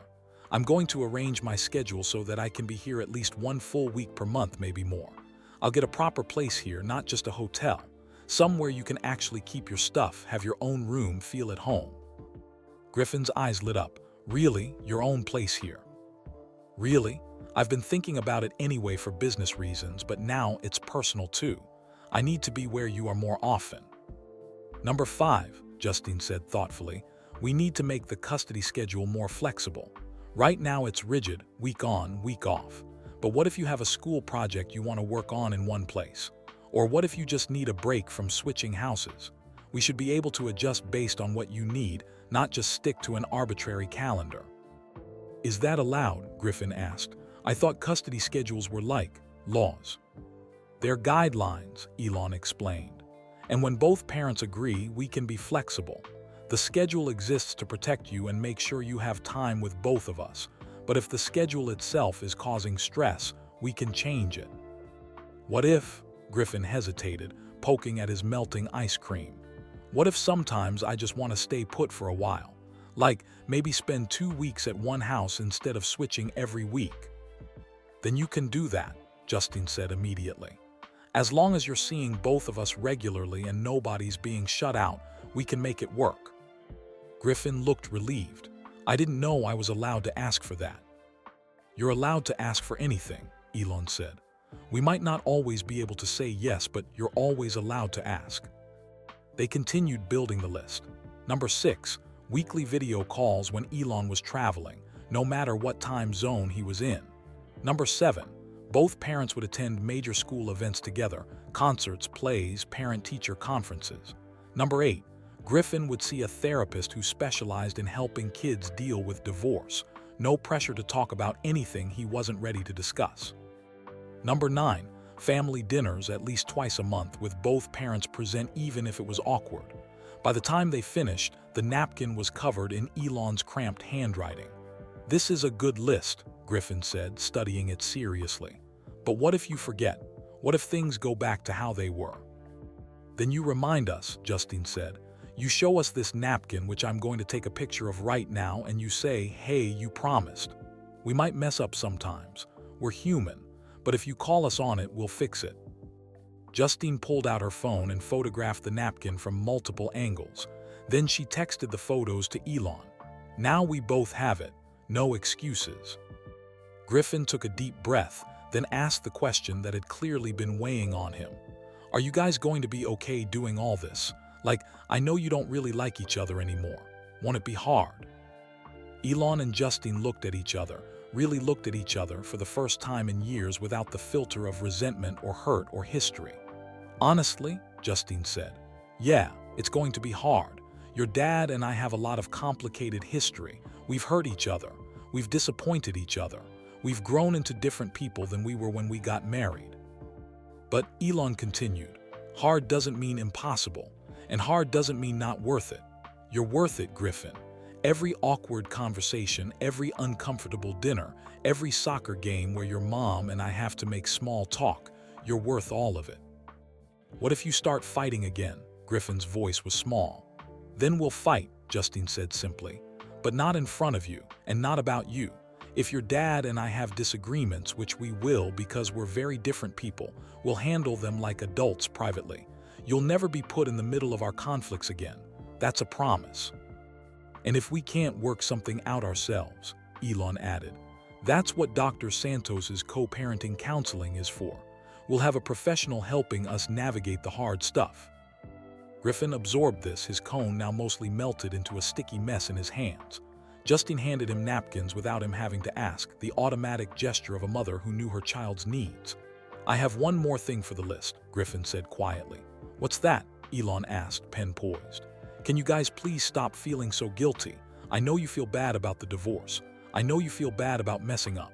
But it's like, your guilt makes me feel like I have to reassure you all the time. I want you to just forgive yourselves so we can all move forward. The adults sat in stunned silence. The wisdom of that statement, coming from a 9-year-old who'd spent the last several hours spilling his heart out, was almost unbearable. Elon's voice was rough. That's incredibly mature of you to recognize. I've been reading a lot, Griffin admitted, about divorce and kids and families. There's this really good website with articles written for kids whose parents are divorced, and one of them talked about how parents' guilt can be just as heavy as the divorce itself. You've been researching your own emotional situation, Justine asked, heartbroken and impressed at the same time. Griffin shrugged. I wanted to understand what was happening to me, why I felt so weird all the time. The articles helped. They made me feel less alone. Elon pulled out his phone, then remembered he'd turned it off. He turned it back on just long enough to send himself a note. Find that website, read everything, learn from my 9-year-old's research skills. Then he powered it off again. You're right, Elon said to Griffin. Your mom and I have been carrying so much guilt that it's probably been suffocating for you. We've been so busy beating ourselves up for failing you that we haven't been fully present. So here's what I'm going to do. I'm going to work on forgiving myself. Not forgetting my mistakes, those are important to remember, but forgiving myself so I can move forward without that weight. Me too, Justine agreed. And Griffin, thank you for telling us that took courage. They sat together for a while longer, finishing their ice cream and just existing in the same space. Other customers came and went. A few people recognized Elon and took surreptitious photos, but nobody approached, probably sensing that this was a private family moment. Griffin's phone buzzed. He pulled it out and smiled. It's Leo. He wants to know if I'm okay. Leo's a good friend. Ms. Hallbrook had said that about Leo during one of their parent-teacher conferences, the one Elon had attended via video call because he'd been in Germany. Can I tell him I'm okay? Griffin asked. You can tell him whatever you want, Justine said. It's your story to tell or not tell. Griffin typed quickly. I'm okay, had a big talk with my parents, getting ice cream now. I'll tell you about it tomorrow at school. He looked up. Is it okay if I tell Leo some stuff? Not everything, but like that I was having a hard time and my parents are helping me now. Absolutely, Elon said. Good friends should know when you're struggling. That's what friends are for. Cool. Griffin put his phone away. Can we go now? I kind of want to just go home and draw or read or something quiet." "Which home?" Justine asked gently. Griffin thought about it. "Mom's house, if that's okay. It's technically your week anyway, but—" He looked at Elon. "Can you come over for dinner tonight? Like actually come over?" Elon glanced at Justine. She nodded, tentative but genuine. "I can do that," Elon said. "What time?" 6, Justine suggested. "I'll make pasta, nothing fancy, just normal family dinner." "Nothing fancy sounds perfect," Elon said. They cleaned up their table, threw away their napkins, except for the one with the list, which Justine carefully folded and put in her purse, and headed back out to the car. As they drove back toward Justine's house, Griffin spoke up from the backseat. "Hey, can I say something?" "Always," both parents said in unison, then looked at each other in surprise at the synchronization. "Today was really hard," Griffin said. "Like the hardest day maybe ever, but also, I feel better. Not all the way better, but better than I have in a long time, like maybe things can actually be okay."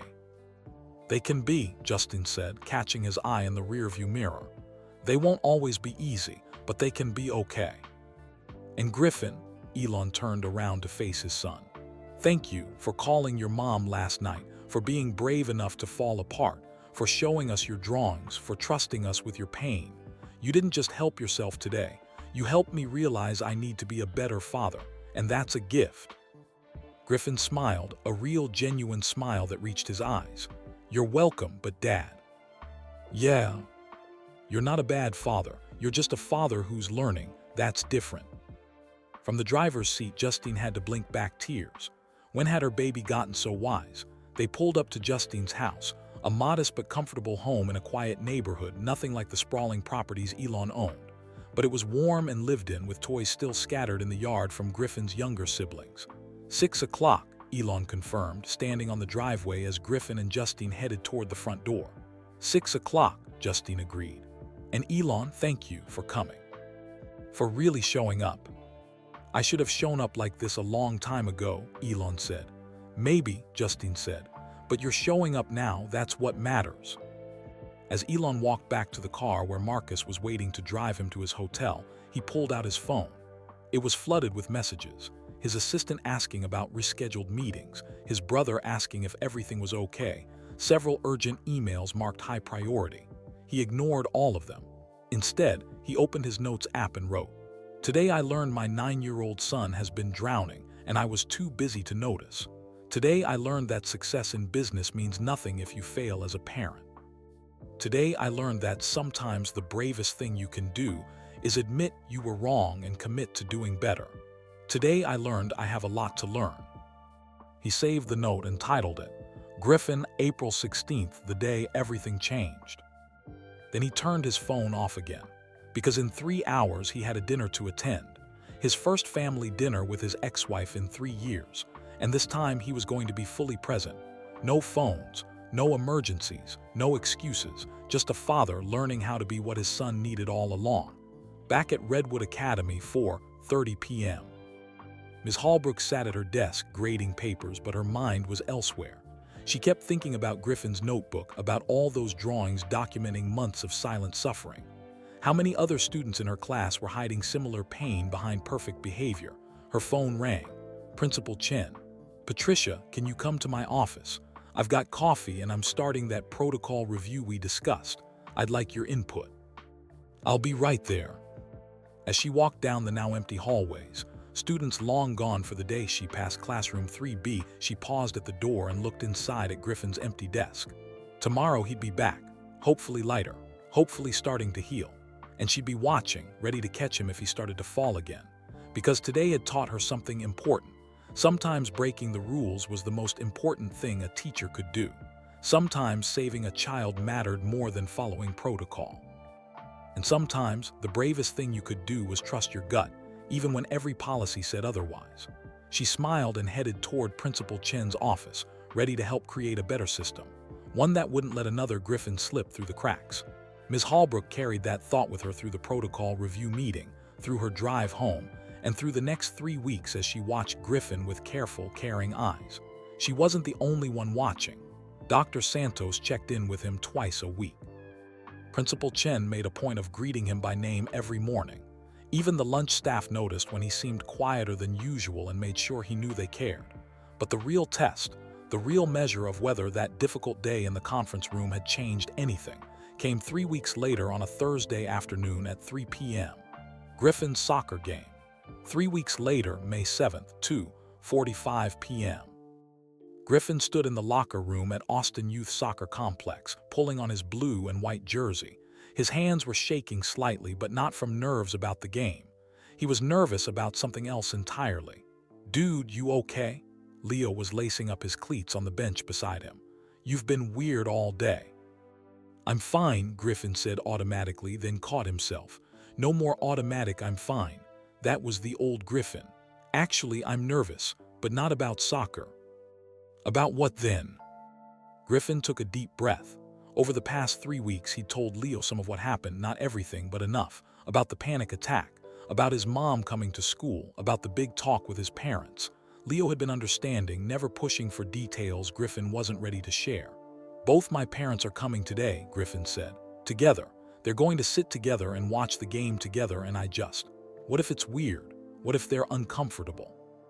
What if they realize they can't actually do this?" Leo finished with his cleats and looked at his friend seriously. "Then it's weird. But Griffin, at least they're trying. My parents won't even be in the same parking lot anymore. They literally coordinate who comes to which game so they never have to see each other." Griffin hadn't thought about it that way. "That sucks." "Yeah, so if your parents are willing to actually sit together and be awkward, that's pretty cool, man." Griffin smiled a little. "Thanks." "Plus," Leo added, grinning, "if it gets too weird, just score a goal. Everyone focuses on the game when there's a goal." "I'll try to score one on command just to break the tension," Griffin joked. Coach Williams stuck his head into the locker room. "5 minutes, boys. Let's go warm up." The team filed out onto the field. It was a perfect spring afternoon, temperature in the mid-70s, a slight breeze, the kind of day that made Texas feel like paradise instead of the scorching oven it would become in a few months. Griffin scanned the bleachers as he jogged out. They were already filling up with parents. He spotted Leo's mom in her usual spot, always early, always enthusiastic. He saw the Martinez twins' dad setting up his elaborate video camera. He filmed every game like it was the World Cup. And then he saw her. His mom, sitting in the middle section, wearing jeans and a blue shirt, Griffin's team color. She waved when she caught his eye, her smile genuine and encouraging. Beside her was an empty space. She'd saved a seat. Griffin's heart started pounding. Would his dad actually show up? Promised. He'd been good about his promises over the past 3 weeks. The Sunday phone calls with mom, the weekly video chats when he was traveling, the surprise visit last week when he'd shown up at school just to have lunch with Griffin in the cafeteria. But this was different. This was public. This was both parents together where people could see them. "Griffin, warm up," Coach Williams called. Griffin shook his head to clear it and started his stretches with the team. "Don't think about the bleachers. Don't watch for Dad, just focus on soccer." But he couldn't help glancing over every 30 seconds or so. 2:52 p.m. Elon Musk sat in the back of a Tesla, stuck in Austin traffic, watching the clock tick closer to 3 p.m. Beside him, Marcus was on the phone with the security team at the soccer complex, making sure everything was arranged. "Sir, we're about 8 minutes out," Marcus said after hanging up. "But the game starts at 3. "I know." Elon stared out the window, watching the cars that seemed to be moving in slow motion. An investor meeting had run long, of course it had. He'd cut it short, left mid-presentation for the second time in 3 weeks, but traffic was traffic. His phone buzzed. A text from Justine. "I'm here. Saved you a seat. Traffic bad." He typed back, 8 minutes out. "Tell Griffin I'm coming." 3 dots appeared then. He's warming up, trying not to look at the bleachers every 5 seconds. He's nervous. Elon's chest tightened. Griffin was nervous because he wasn't sure his dad would show up. After everything, after all the promises, after the list on the napkin, after 3 weeks of intentional effort, Griffin still wasn't completely sure Elon would choose him over work. And why would he be? 3 weeks of changed behavior didn't erase years of broken promises and missed events. "Drive faster," Elon told Marcus. "Sir, we're all ready." I know, Elon ran his hand through his hair. "I can't miss this." Marcus, who'd spent enough time with Elon to understand the significance, nodded. "We'll get you there." 2:56 p.m. Griffin's team was doing passing drills. Griffin mechanically went through the motions, but his concentration was shot. He kept glancing at the bleachers. His mom was still there, alone, checking her phone. The seat beside her remained empty. "Griffin, focus," Coach Williams shouted. Griffin had just missed an easy pass. "Sorry, Coach." Leo jogged over during a water break. "He's not here yet." Griffin shook his head, swallowing hard against the lump in his throat. "He still might make it," Leo offered. "It's not 3 yet." "Yeah," but Griffin's voice was flat. He'd heard this before. Traffic, meetings, delays, something always came up. His dad always had a good reason. Coach Williams blew his whistle. "Everyone on the bench, starting lineup in a minute." Griffin was starting today, center midfielder. Normally this would make him excited. Today he felt numb. He sat on the bench with his teammates, only half listening to Coach Williams's pregame pep talk. The referee was checking his watch. The other team was lined up and ready. In the bleachers, parents were settling in, conversations dying down as the game was about to start. His mom caught his eye and gave him a thumbs up. Her smile was encouraging, but he could see the concern in her eyes. The empty seat beside her seemed to glow like a neon sign advertising disappointment. Griffin felt something familiar settling over him, that heavy blanket of resignation. The feeling of, well, at least I tried to hope. It was safer not to hope. It hurt less.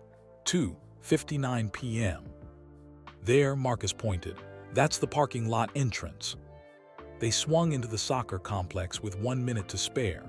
Elon was out of the car before it fully stopped, Marcus scrambling behind him.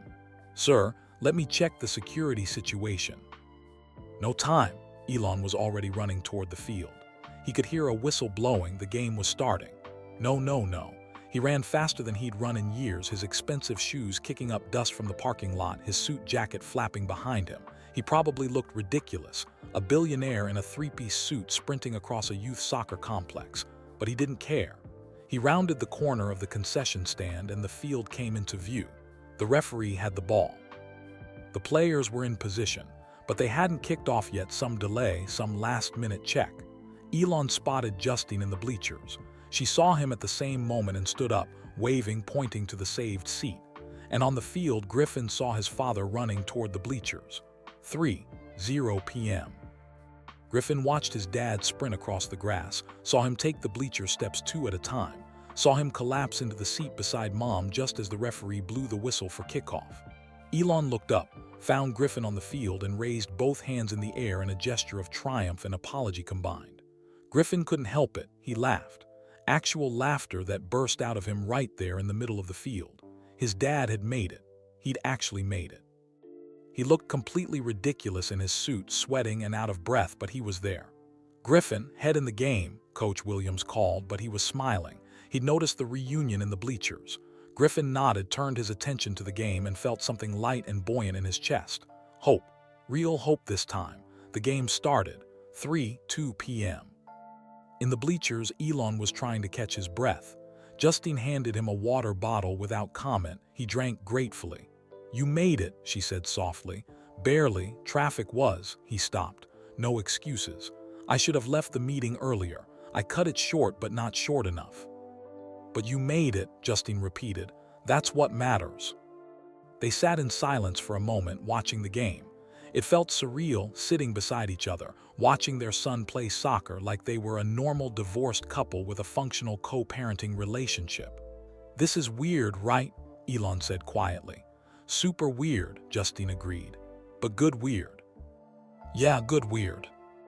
On the field, Griffin intercepted a pass and sent the ball forward to Leo, who took it down the sideline.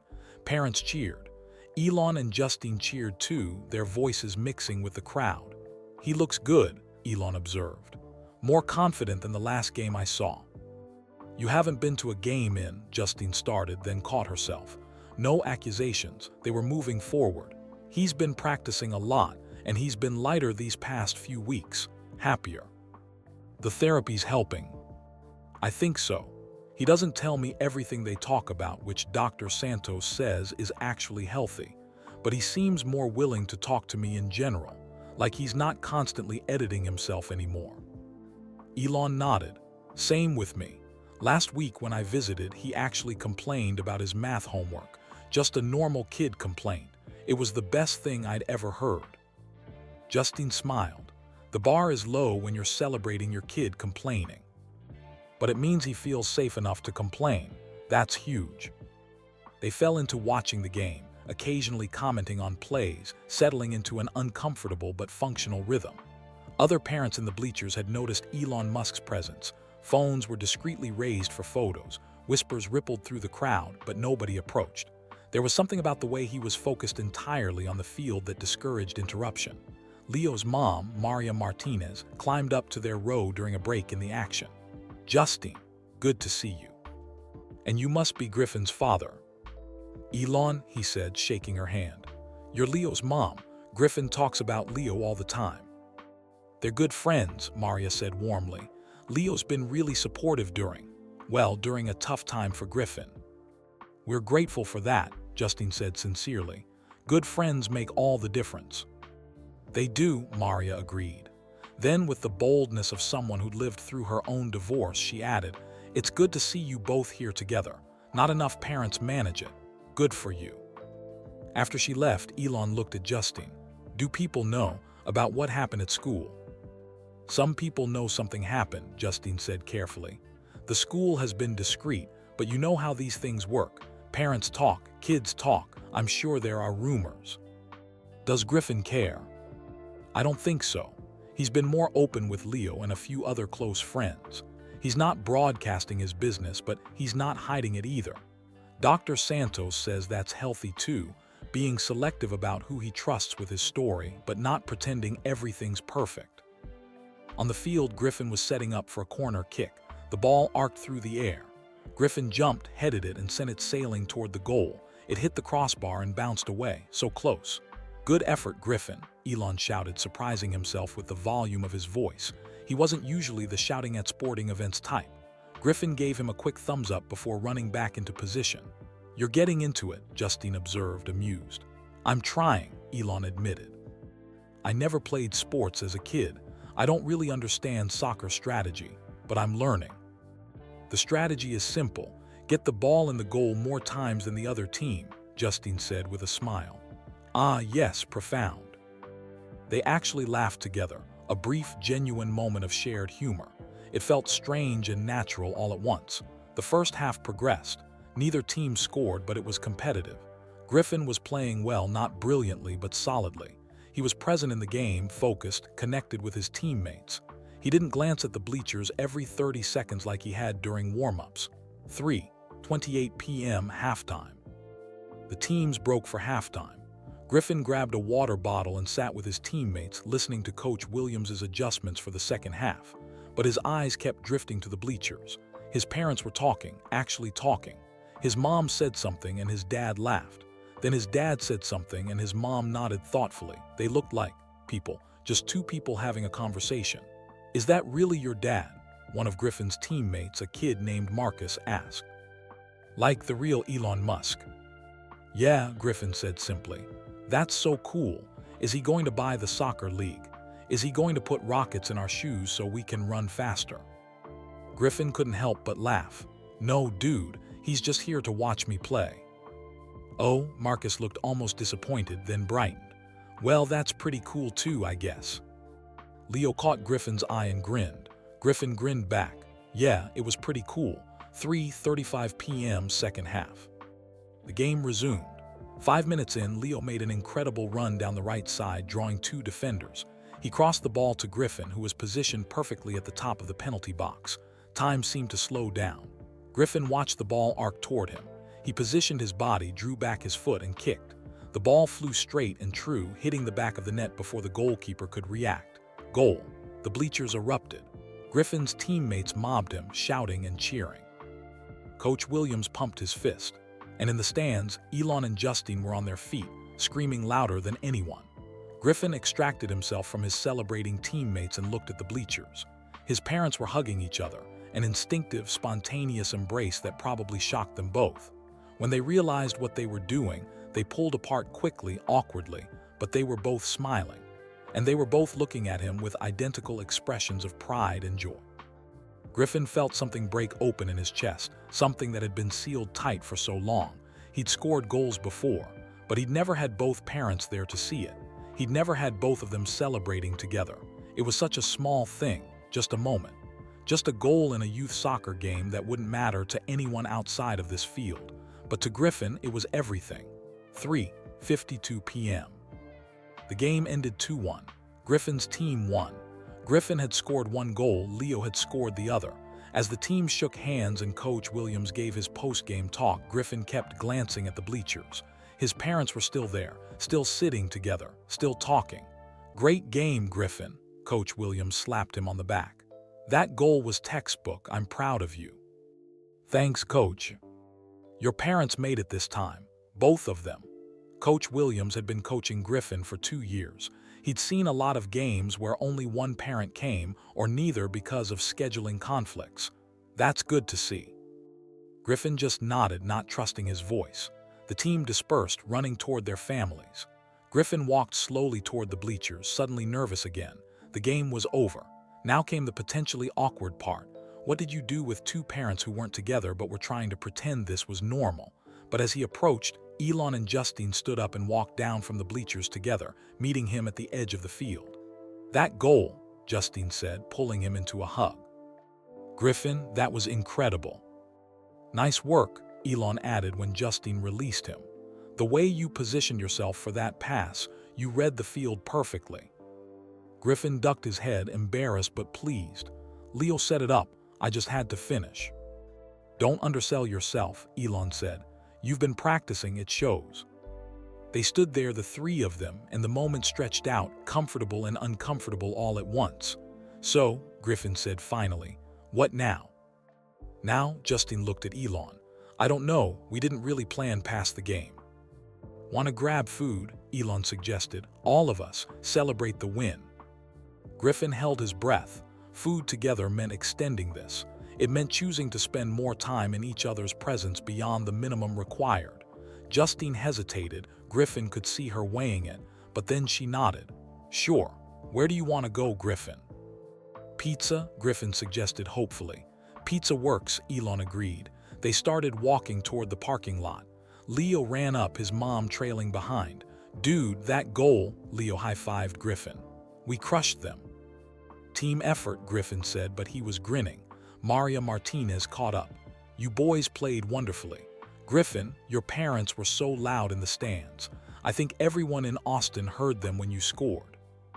Griffin looked at his parents, who both had the grace to look slightly embarrassed. "We were enthusiastic," Justine admitted. "We were obnoxious," Elon corrected.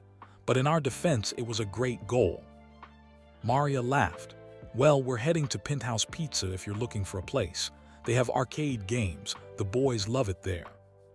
"Penthouse Pizza sounds perfect," Elon said. He looked at Justine. "Unless you had somewhere else in mind." "Penthouse is fine," Justine agreed. So they went, 2 cars, 2 families, converging on the same restaurant. As they drove, Griffin sat in the back of his mom's car, looking at the napkin photo she'd saved on her phone, the list they'd made at the ice cream shop 3 weeks ago. Number 7. Both parents would attend major school events together. They'd just done it. They'd actually done it. And it hadn't been perfect. Dad had almost been late, there were awkward silences. Other parents had definitely noticed and probably gossiped, but they'd done it. Griffin opened his own phone and texted his dad. "Thanks for coming, and for sitting with Mom. I know it was weird." 3 dots appeared almost immediately. "Not as weird as I expected, and totally worth it. Proud of you. See you at the pizza place." Griffin smiled and put his phone away. Maybe he thought this could actually work. 4:15 p.m. Penthouse Pizza. The restaurant was crowded with the post-game rush. Multiple soccer teams had descended at once, filling the place with the chaotic energy of excited kids and exhausted parents. Elon, Justine, and Griffin found a table while Marcus, who'd followed in the security car, positioned himself discreetly nearby. Leo and his mom joined them, pulling up extra chairs. "So, Elon," Maria said conversationally as they waited for their pizza, "Griffin tells me you're working on rockets." It was such a deliberately casual question. Maria clearly knew exactly who Elon was. that he couldn't help but smile. Among other things, yes. Must be demanding work. It is. Elon glanced at Griffin. Too demanding sometimes. I'm learning to balance better. Balance is hard, Maria agreed. I'm a single mom working full-time. There are days I feel like I'm failing at everything. I know that feeling, Justine said quietly. Me too, Elon admitted. The adults fell into conversation about the universal struggles of parenting, schedules, homework battles, the impossibility of being everywhere at once. It was refreshingly normal. Nobody asked Elon about Tesla stock prices or SpaceX timelines. They just talked about kids and pizza and whether the school's new math curriculum was actually effective. Meanwhile, Griffin and Leo escaped to the arcade games, feeding quarters into machines and competing for high scores. Your parents are being pretty normal together, Leo observed, focused on the racing game they were playing. Yeah, Griffin said. It's weird but good. My mom said your dad ran from the parking lot to make it on time. Like, actually sprinted. Griffin had seen that too. Yeah, he did. That's pretty cool. My dad wouldn't run for anything except maybe a fire. Griffin considered this. 3 weeks ago, he would have minimized it, made excuses, not wanted to seem like he was bragging. Now he just said, yeah, it was pretty cool. They played a few more games, then returned to the table as the pizza arrived. The group ate together, conversation flowing, laughter erupting over silly stories, Griffin feeling more relaxed than he had in months. At one point, Justine's phone rang. She glanced at it, then silenced it. It can wait. A few minutes later, Elon's phone buzzed repeatedly. He looked at it, then decisively turned it over face down on the table. Not important. Griffin noticed both actions. His parents were choosing to be present, actually present. After they finished eating, Leo and his mom headed home. The restaurant was starting to empty out, the dinner rush not yet begun. Elon, Justine, and Griffin sat at their table, nobody quite ready to leave yet. So, Elon said, I've been thinking about the custody schedule. Griffin tensed slightly. Schedule conversations usually led to conflicts, but Justine just nodded. Me too. The rigid week-on, week-off thing isn't working as well as it could. What if we made it more flexible? Elon suggested. What if Griffin had more say in where he stays, as long as he's seeing both of us regularly? Like what? Griffin asked cautiously. Like, what if some weeks you stay primarily at one house because you have a big project due or a bunch of activities scheduled there, and then maybe the following week you're more at the other house? The point isn't to stick to an arbitrary calendar. The point is making sure you have time with both of us without feeling like you're constantly packing and unpacking. Griffin looked at his mom. Would that be okay with you? If it works better for you, then yes, Justine said. We can try it for a month and see how it feels. The only rule is that you have to see both of us at least twice a week, even if you're primarily staying at one house. We don't want to go a whole week without seeing you. And Elon added, we're going to keep having dinners together. Maybe not every week, that might be pushing it, but at least twice a month. I'll come to your mom's house, or we'll meet at a restaurant or whatever works. But we'll make time to be together as a family, even if it's an unconventional family. Griffin felt tears prick his eyes. He blinked them back. You'd really do that, keep having dinners together?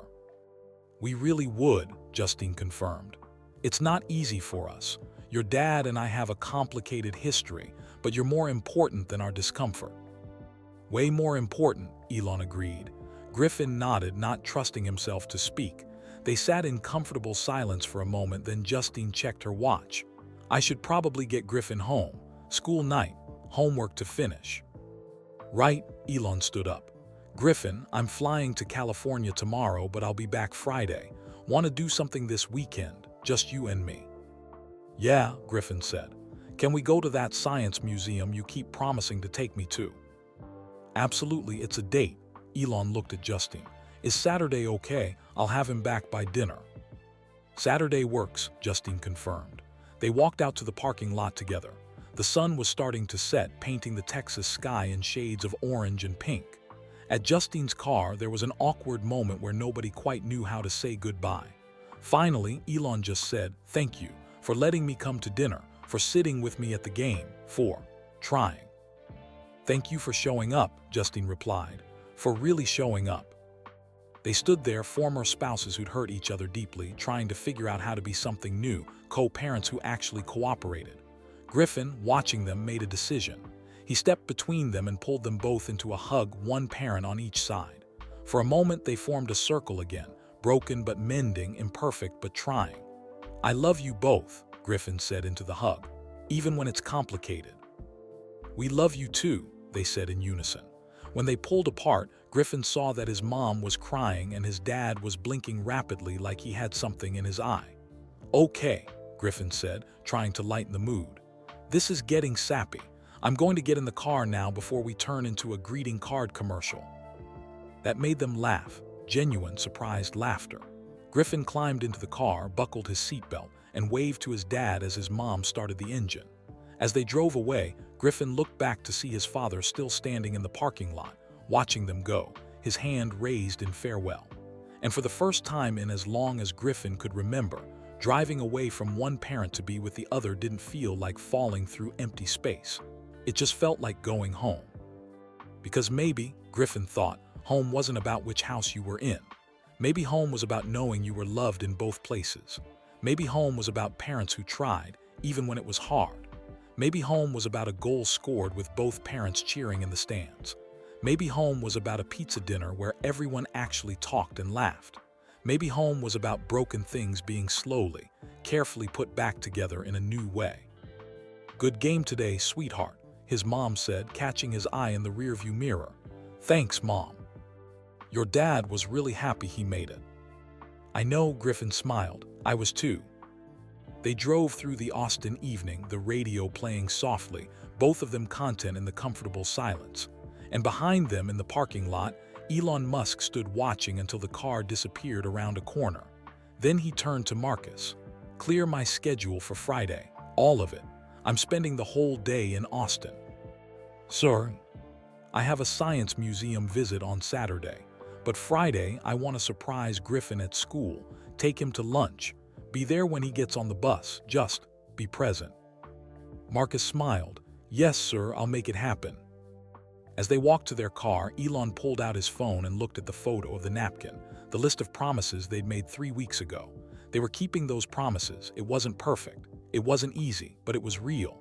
And for the first time in years, Elon felt like he was getting fatherhood right, one soccer game at a time. That phrase became Elon's mantra over the following weeks. Not everything at once, not a complete transformation overnight. Just small, consistent choices that added up to something meaningful. And those choices, made by Elon, by Justine, by Griffin himself, began to ripple outward in ways none of them expected. May 28th, 3 weeks after the soccer game. Ms. Patricia Hallbrook stood at the front of her classroom on a Friday afternoon, watching her students pack up for the weekend.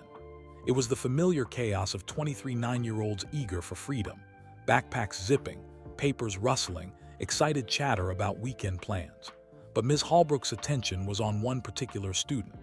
Griffin sat at his desk, carefully organizing his homework folder, placing each assignment in the correct section with the methodical precision he'd always shown. But there was something different about him now, something in the way he held himself, the way he interacted with other students. He was lighter. "Griffin," Ms. Hallbrook called as the other students filed out. "Can you stay for just a minute?" Griffin's face showed a flicker of concern, old habits dying hard, but he nodded and approached her desk. "Am I in trouble?" he asked, even though Ms. Hallbrook had never given him reason to think he would be. "No, sweetheart, the opposite actually." She pulled out a folder from her desk drawer. "I wanted to show you something." She opened the folder to reveal Griffin's recent artwork from class assignments. Over the past month, his drawings had transformed. The dark, fragmented images of a boy being pulled apart had been replaced by something else entirely. One drawing showed a boy playing soccer, his parents in the background, separate but both present. Another showed a boy at a desk with 2 different lamps, representing his 2 homes, but the boy was smiling, comfortable in both.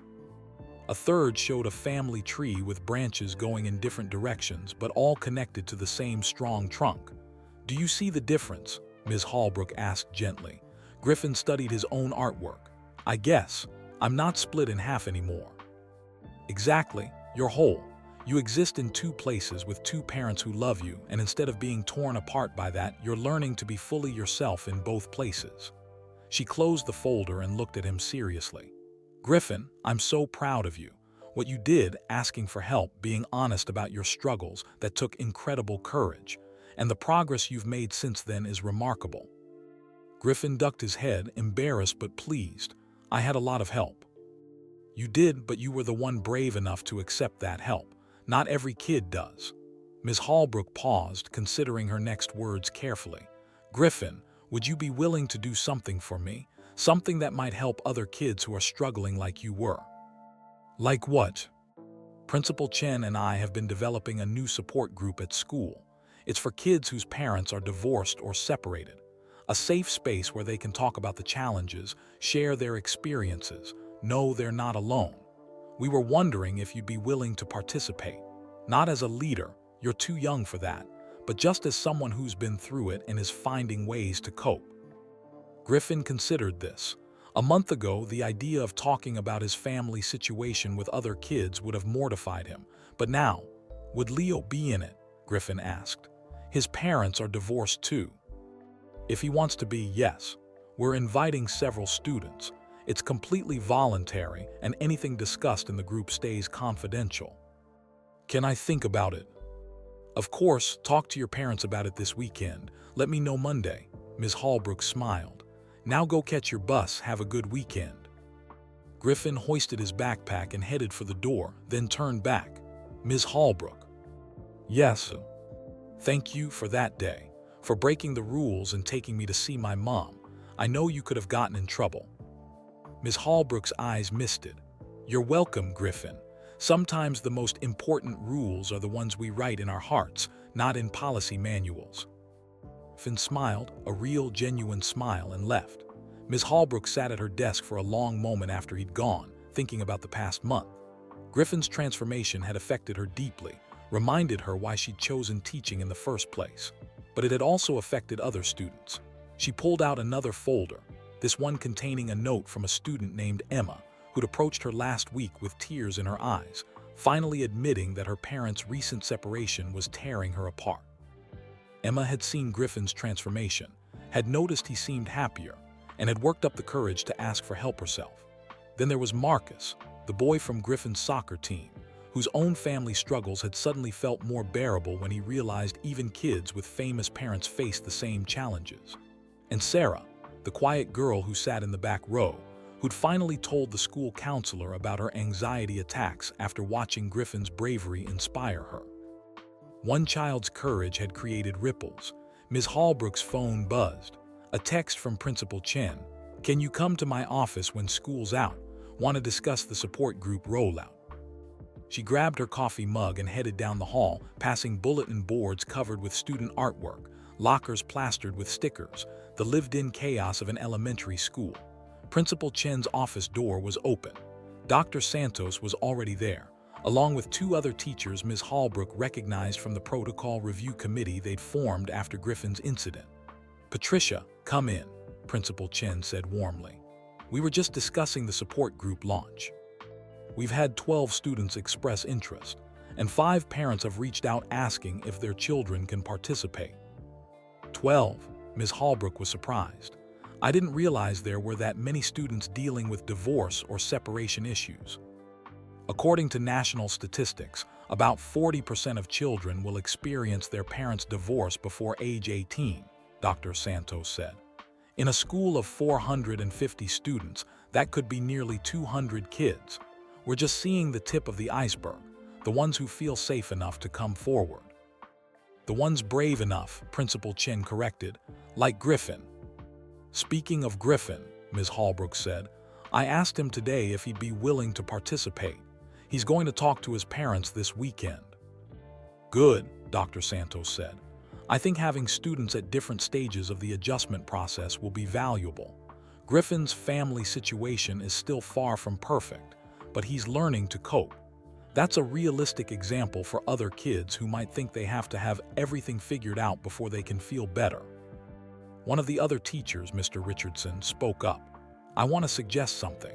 What if we extend this concept beyond just divorce support? What about kids dealing with other major life changes? Death of a family member, moving to a new city, parents' job loss, serious illness in the family. Grief and transition support, Dr. Santos said thoughtfully. That's actually brilliant. The skills we teach for coping with family change apply to many situations. Let's develop it, Principal Chen decided.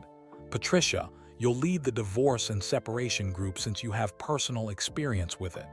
Mr. Richardson, you mentioned you lost your father young. Would you consider leading a grief support group? I'd be honored, Mr. Richardson said. They spent the next hour planning logistics, developing guidelines, writing parent information packets. As they worked, Ms. Holbrook felt something she hadn't felt in years, a sense of purpose beyond just teaching curriculum. They were creating something that might genuinely change children's lives, all because one 9-year-old boy had been brave enough to show his pain. That same afternoon, 4:30 p.m. Justine's phone rang as she was making dinner. Elon's name appeared on the screen. They'd been talking more frequently, actual conversations, not just logistical texts, but it still gave her a small jolt each time he called.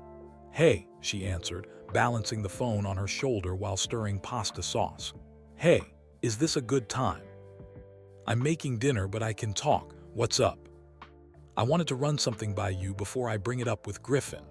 Elon's voice had a quality she was learning to recognize. His "I'm trying to be a better parent and I'm not sure if I'm doing this right" tone. "Okay, shoot." "I'm thinking about moving my primary residence to Austin." Justine nearly dropped her spoon. "What?" "Not permanently. I'd still need to be in California and Texas regularly for work, but making Austin my home base instead of California. Getting a proper house here, not just staying in hotels, so I can be more present for Griffin and the other kids." Justine was quiet, processing this. It was a massive change, exactly the kind of grand gesture that was simultaneously touching and potentially overwhelming. "Justine, you still there?" "Yeah, I'm here. I'm just surprised that's a big move." "I know, too big, too much. I don't want to crowd you. I don't want to make things weird. But I've been thinking about what Griffin said, about feeling like he's always the one traveling between worlds. What if I was the one who traveled more? What if his Texas home felt more stable because I was actually here?" Justine turned off the stove and sat down at her kitchen table. "Elon, I think that's actually really thoughtful, but I need to be honest. Are you going to actually be here? Or are you going to have a house in Austin that you visit twice a month while still spending most of your time in California?" "Fair question." Elon was quiet for a moment. "I've been looking at my schedule. I can structure things so I'm in Austin at least 2 weeks out of every month. The other 2 weeks I'd be traveling for work, but I'd make sure Griffin could come with me sometimes if he wanted, or I'd make absolutely certain I was back for important events here." "Have you talked to your companies about this?" "I've talked to my teams. They're adapting. Honestly, remote meetings have proven more efficient anyway, and I can fly to California or wherever else for the things that absolutely require in-person presence." Justine took a breath. "Then I think it's a good idea. Great, even. Griffin would be over the moon to have you more consistently present." "You're sure it doesn't make you uncomfortable?" "Uncomfortable?" Justine laughed shortly. "Elon, a month ago I would have said yes. A month ago, the idea of you being in the same city more than twice a month would have stressed me out. But we've been doing this co-parenting thing better lately. We've been communicating. We've been civil. Hell, we've been almost friendly. So no, it doesn't make me uncomfortable. It makes me hopeful that we can actually pull this off." "Pull what off?" "Giving Griffin what he needs. 2 parents who live separate lives but show up for him consistently. It's unconventional, but when has our family ever been conventional?"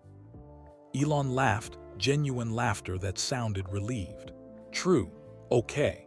I'm going to start looking at houses next week. Nothing too close to you. I don't want to be the weird ex-husband hovering, but in the same general area so Griffin doesn't have to drive far." "That sounds perfect."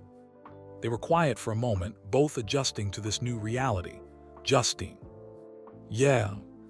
Thank you for being open to this, for not making it difficult, for being a good co-parent. I know I don't say that enough, but you've been really great through all of this. Justine felt unexpected tears prick her eyes. You've been showing up too, Elon. That means more than you know. After they hung up, Justine sat at her kitchen table for a long moment, staring at her phone. 3 months ago, if someone had told her that she'd be having friendly phone conversations with her ex-husband about him moving to Austin to be more present for their son, she would have laughed in disbelief. But here they were. Griffin came into the kitchen, dropping his backpack by the door. Was that Dad? Yeah, he wanted to talk about something. Is everything okay? Justine smiled at her son's instant concern. He still defaulted to worry when his parents talked, though it was getting better. Everything's great, actually. Your dad's thinking about moving to Austin, getting a house here so he can be around more consistently. Griffin's eyes went wide. Really? Like actually living here? Part-time, he'd still have to travel for work, but yes, he'd be here a lot more. Griffin was quiet, processing this, then cautiously, as if afraid to hope too much. That would be really cool. Yeah, Justine agreed, it would. Griffin hesitated, then asked, Are you okay with it, Dad being here more? Justine pulled her son into a hug. I'm more than okay with it. I think it's exactly what our family needs. June 3rd, Friday afternoon. Elon stood in an empty house in a quiet Austin neighborhood, Marcus beside him, a real estate agent hovering hopefully nearby. It was the 5th house they'd looked at that day. This one was different from the others, not massive or ostentatious, just a solid 4-bedroom home with a good-sized yard in a neighborhood with other families, close enough to Griffin's school that he could bike there if he wanted. It's more modest than your other properties, the real estate agent said carefully, probably wondering if she'd misjudged what a billionaire would want. That's exactly why I like it, Elon said. He walked through the living room, imagining Griffin doing homework on the couch. The kitchen was spacious enough for family dinners. The backyard had room for a trampoline or a basketball hoop, normal kid things. There was a bedroom that would be perfect for Griffin, not too big, with windows facing the backyard, close to what would be Elon's room so Griffin wouldn't feel isolated if he stayed over. I'll take it, Elon said. The real estate agent blinked. Don't you want to see the rest of the neighborhood, check out the schools, have an inspector? I'll take it, Elon repeated. Cash offer, close as fast as possible. Marcus will handle the details. Marcus nodded, already pulling out his phone to contact their legal team. As they left the house, Elon texted Griffin, Want to help me pick out furniture for my new place this weekend? The response came almost immediately, You got a house. Elon smiled, Just sign the papers, want to make it feel like home. Yes, yes, yes, can I pick out my room stuff? You can pick out whatever you want for your room, it's yours. This is the best day ever. Elon pocketed his phone, feeling something warm expand in his chest. When was the last time he'd made one of his kids this happy with something that didn't involve rockets or technology? Just a simple house, a place to be together. Marcus noticed his expression. Feeling good about this decision, sir? Best decision I've made in years, Elon said. June 10th, Monday morning. Griffin sat in a circle with 11 other students in a conference room at Redwood Academy. The first meeting of the divorce and separation support group was about to begin. He knew a few of the kids. Leo was there, and Emma from his grade, and Marcus from soccer. The others were from different classes, different grade levels. But they all had one thing in common. They were all navigating the complicated terrain of separated parents. Ms. Hallbrook sat with them, not at the front like a teacher, but as part of the circle. Dr. Santos was there too. Okay, Ms. Hallbrook began.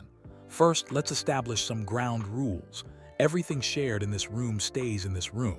We don't repeat what others say, we don't judge, we don't have to share if we're not ready. We're here to support each other, not fix each other. Does everyone agree?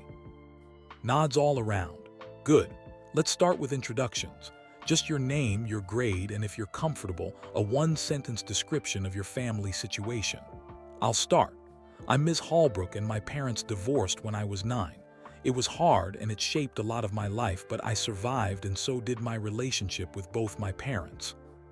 One by one, the students introduced themselves. Some were brief.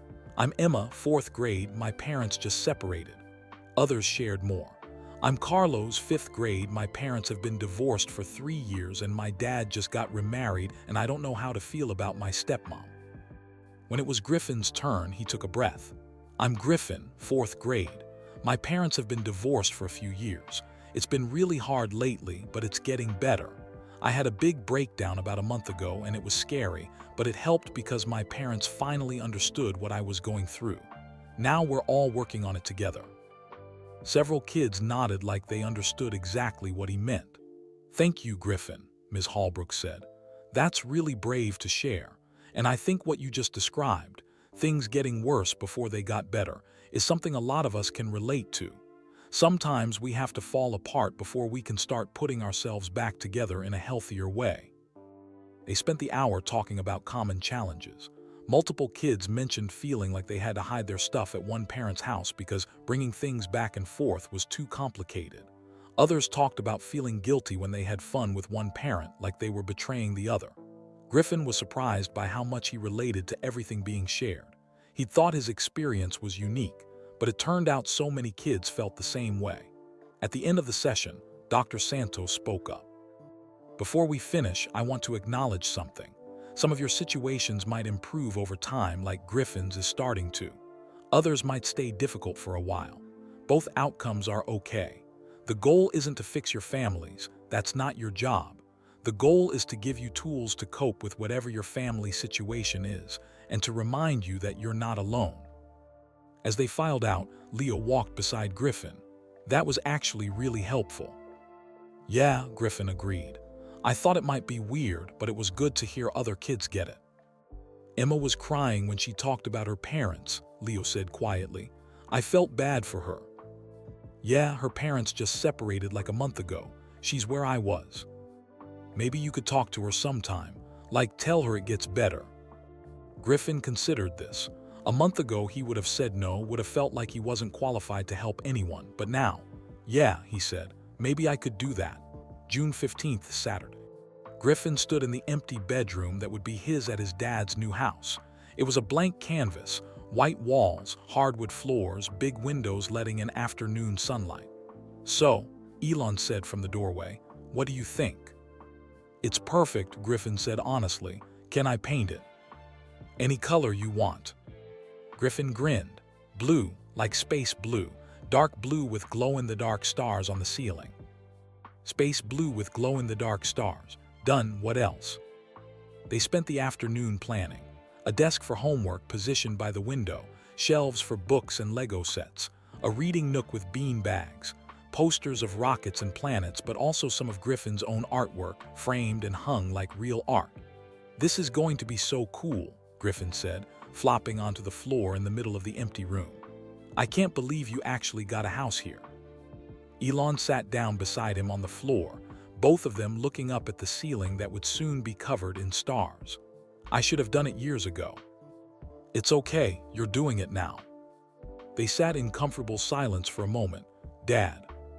Yeah. I've been thinking about something. What's that? I used to think that if I was a better kid, if I got better grades or was better at soccer or caused less problems, that maybe you and Mom would get back together. I know that's stupid, but I thought it anyway. Elon's chest tightened. Griffin.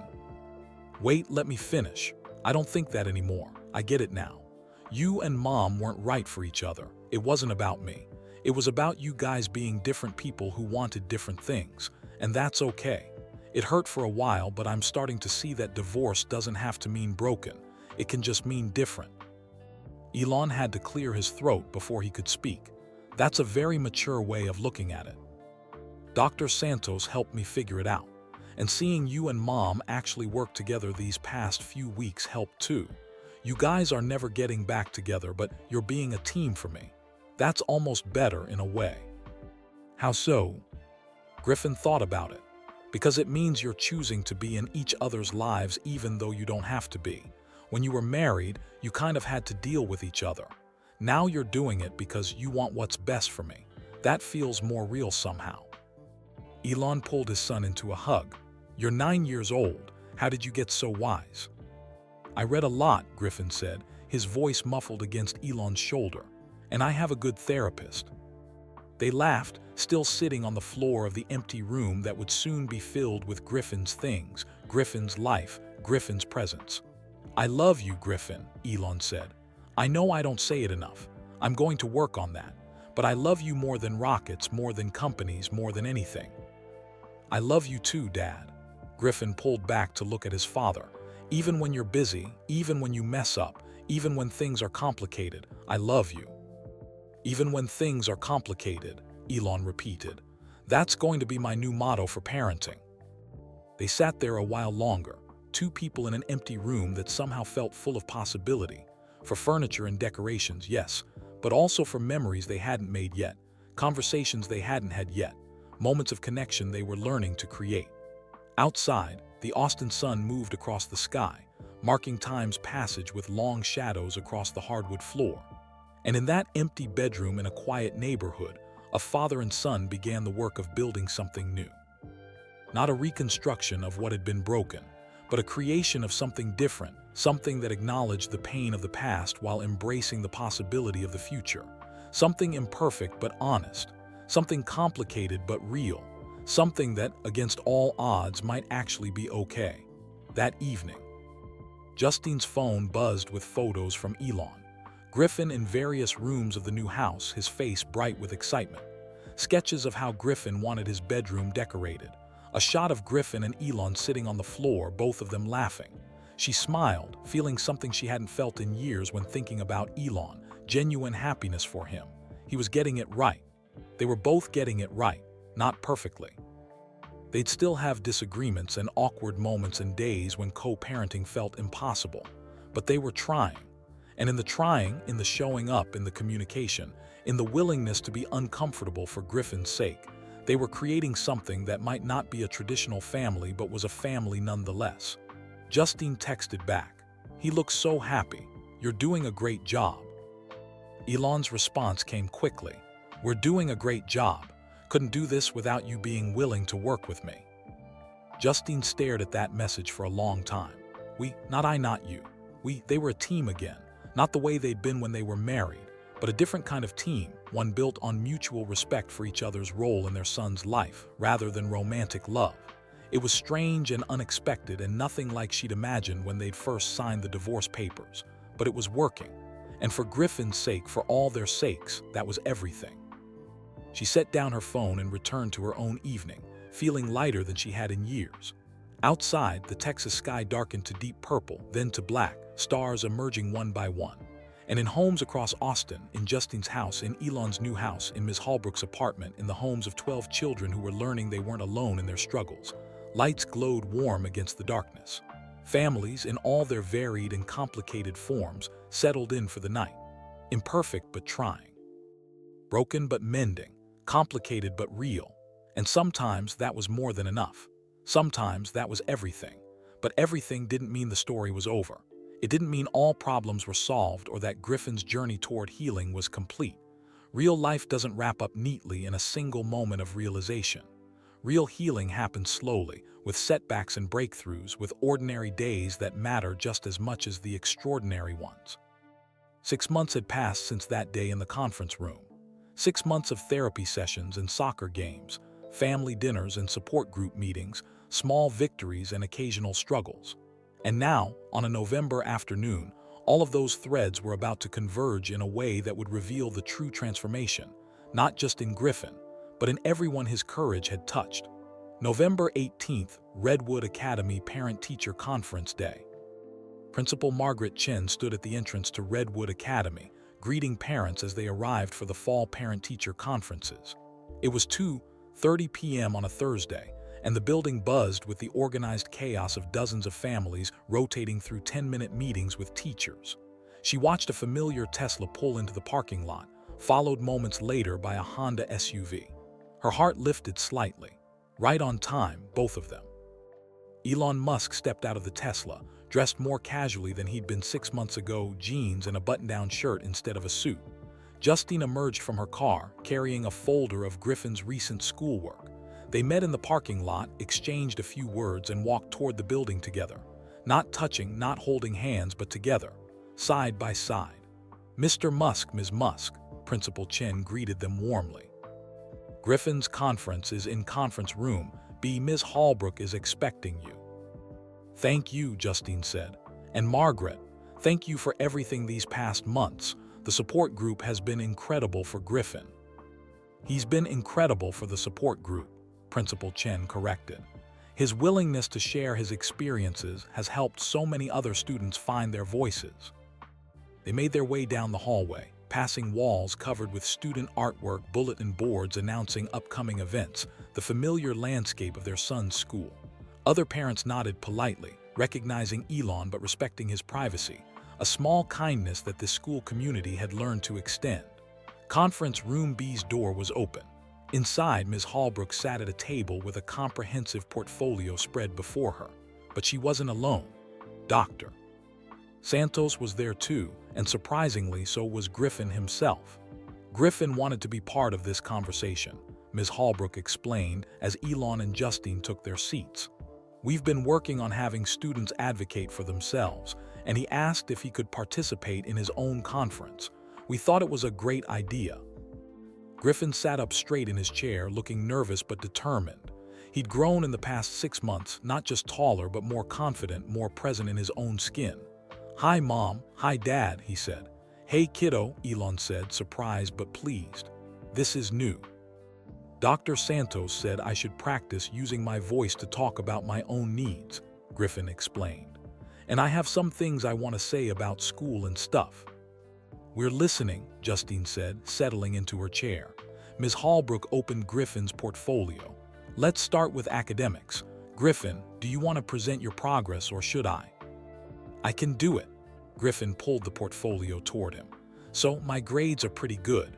Mostly A's, 1B in math because word problems are hard. Ms. Holbrook says I'm reading 2 grade levels above where I should be, which is cool. And in art, I've been working on a long-term project that I'm pretty proud of." He pulled out a large folder and opened it carefully.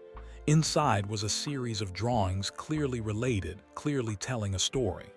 "It's called The Journey," Griffin said. "It's basically the story of the past year, from when I was really struggling to now." He laid out the drawings in sequence. The first ones were familiar to Elon and Justine. They'd seen versions of them in Griffin's original notebook. A boy being pulled apart, a boy falling through empty space, a boy as a ghost. But then the drawings evolved. There was one of a boy sitting between 2 adults, recognizably Elon and Justine, all 3 of them looking uncomfortable but trying. The caption read, "The beginning of trying." Another showed the boy on a soccer field, his parents in the stands together. "The first victory." One depicted the boy in a circle with other kids, all of them looking sad but not alone. "Finding others like me." Another showed 2 houses connected by a bridge made of light, learning both places can be home. The progression continued, small moments captured in pencil and colored pencil. A boy painting his bedroom walls, a boy laughing with friends, a boy sitting at a dinner table with both parents, the atmosphere warm instead of tense. And finally, the last drawing, a boy standing confidently, roots growing from his feet deep into the ground. Above him, the sky was full of stars and possibilities. He was holding hands with 2 adults on either side of him, but he wasn't being pulled. He was connecting them by choice, because love didn't have to mean choosing. The caption read, "I can be whole because I finally understand. I don't have to hold them together. I just have to be me and let them be them and trust that we're all doing our best." The room was completely silent. Justine had her hand over her mouth, tears streaming down her face. Elon was staring at the drawings with an expression of wonder and heartbreak combined. Even Ms. Holbrook and Dr. Santos, who'd seen the project develop over weeks, looked moved. "Griffin," Elon finally said, his voice rough with emotion. This is extraordinary." "It's my truth," Griffin said simply.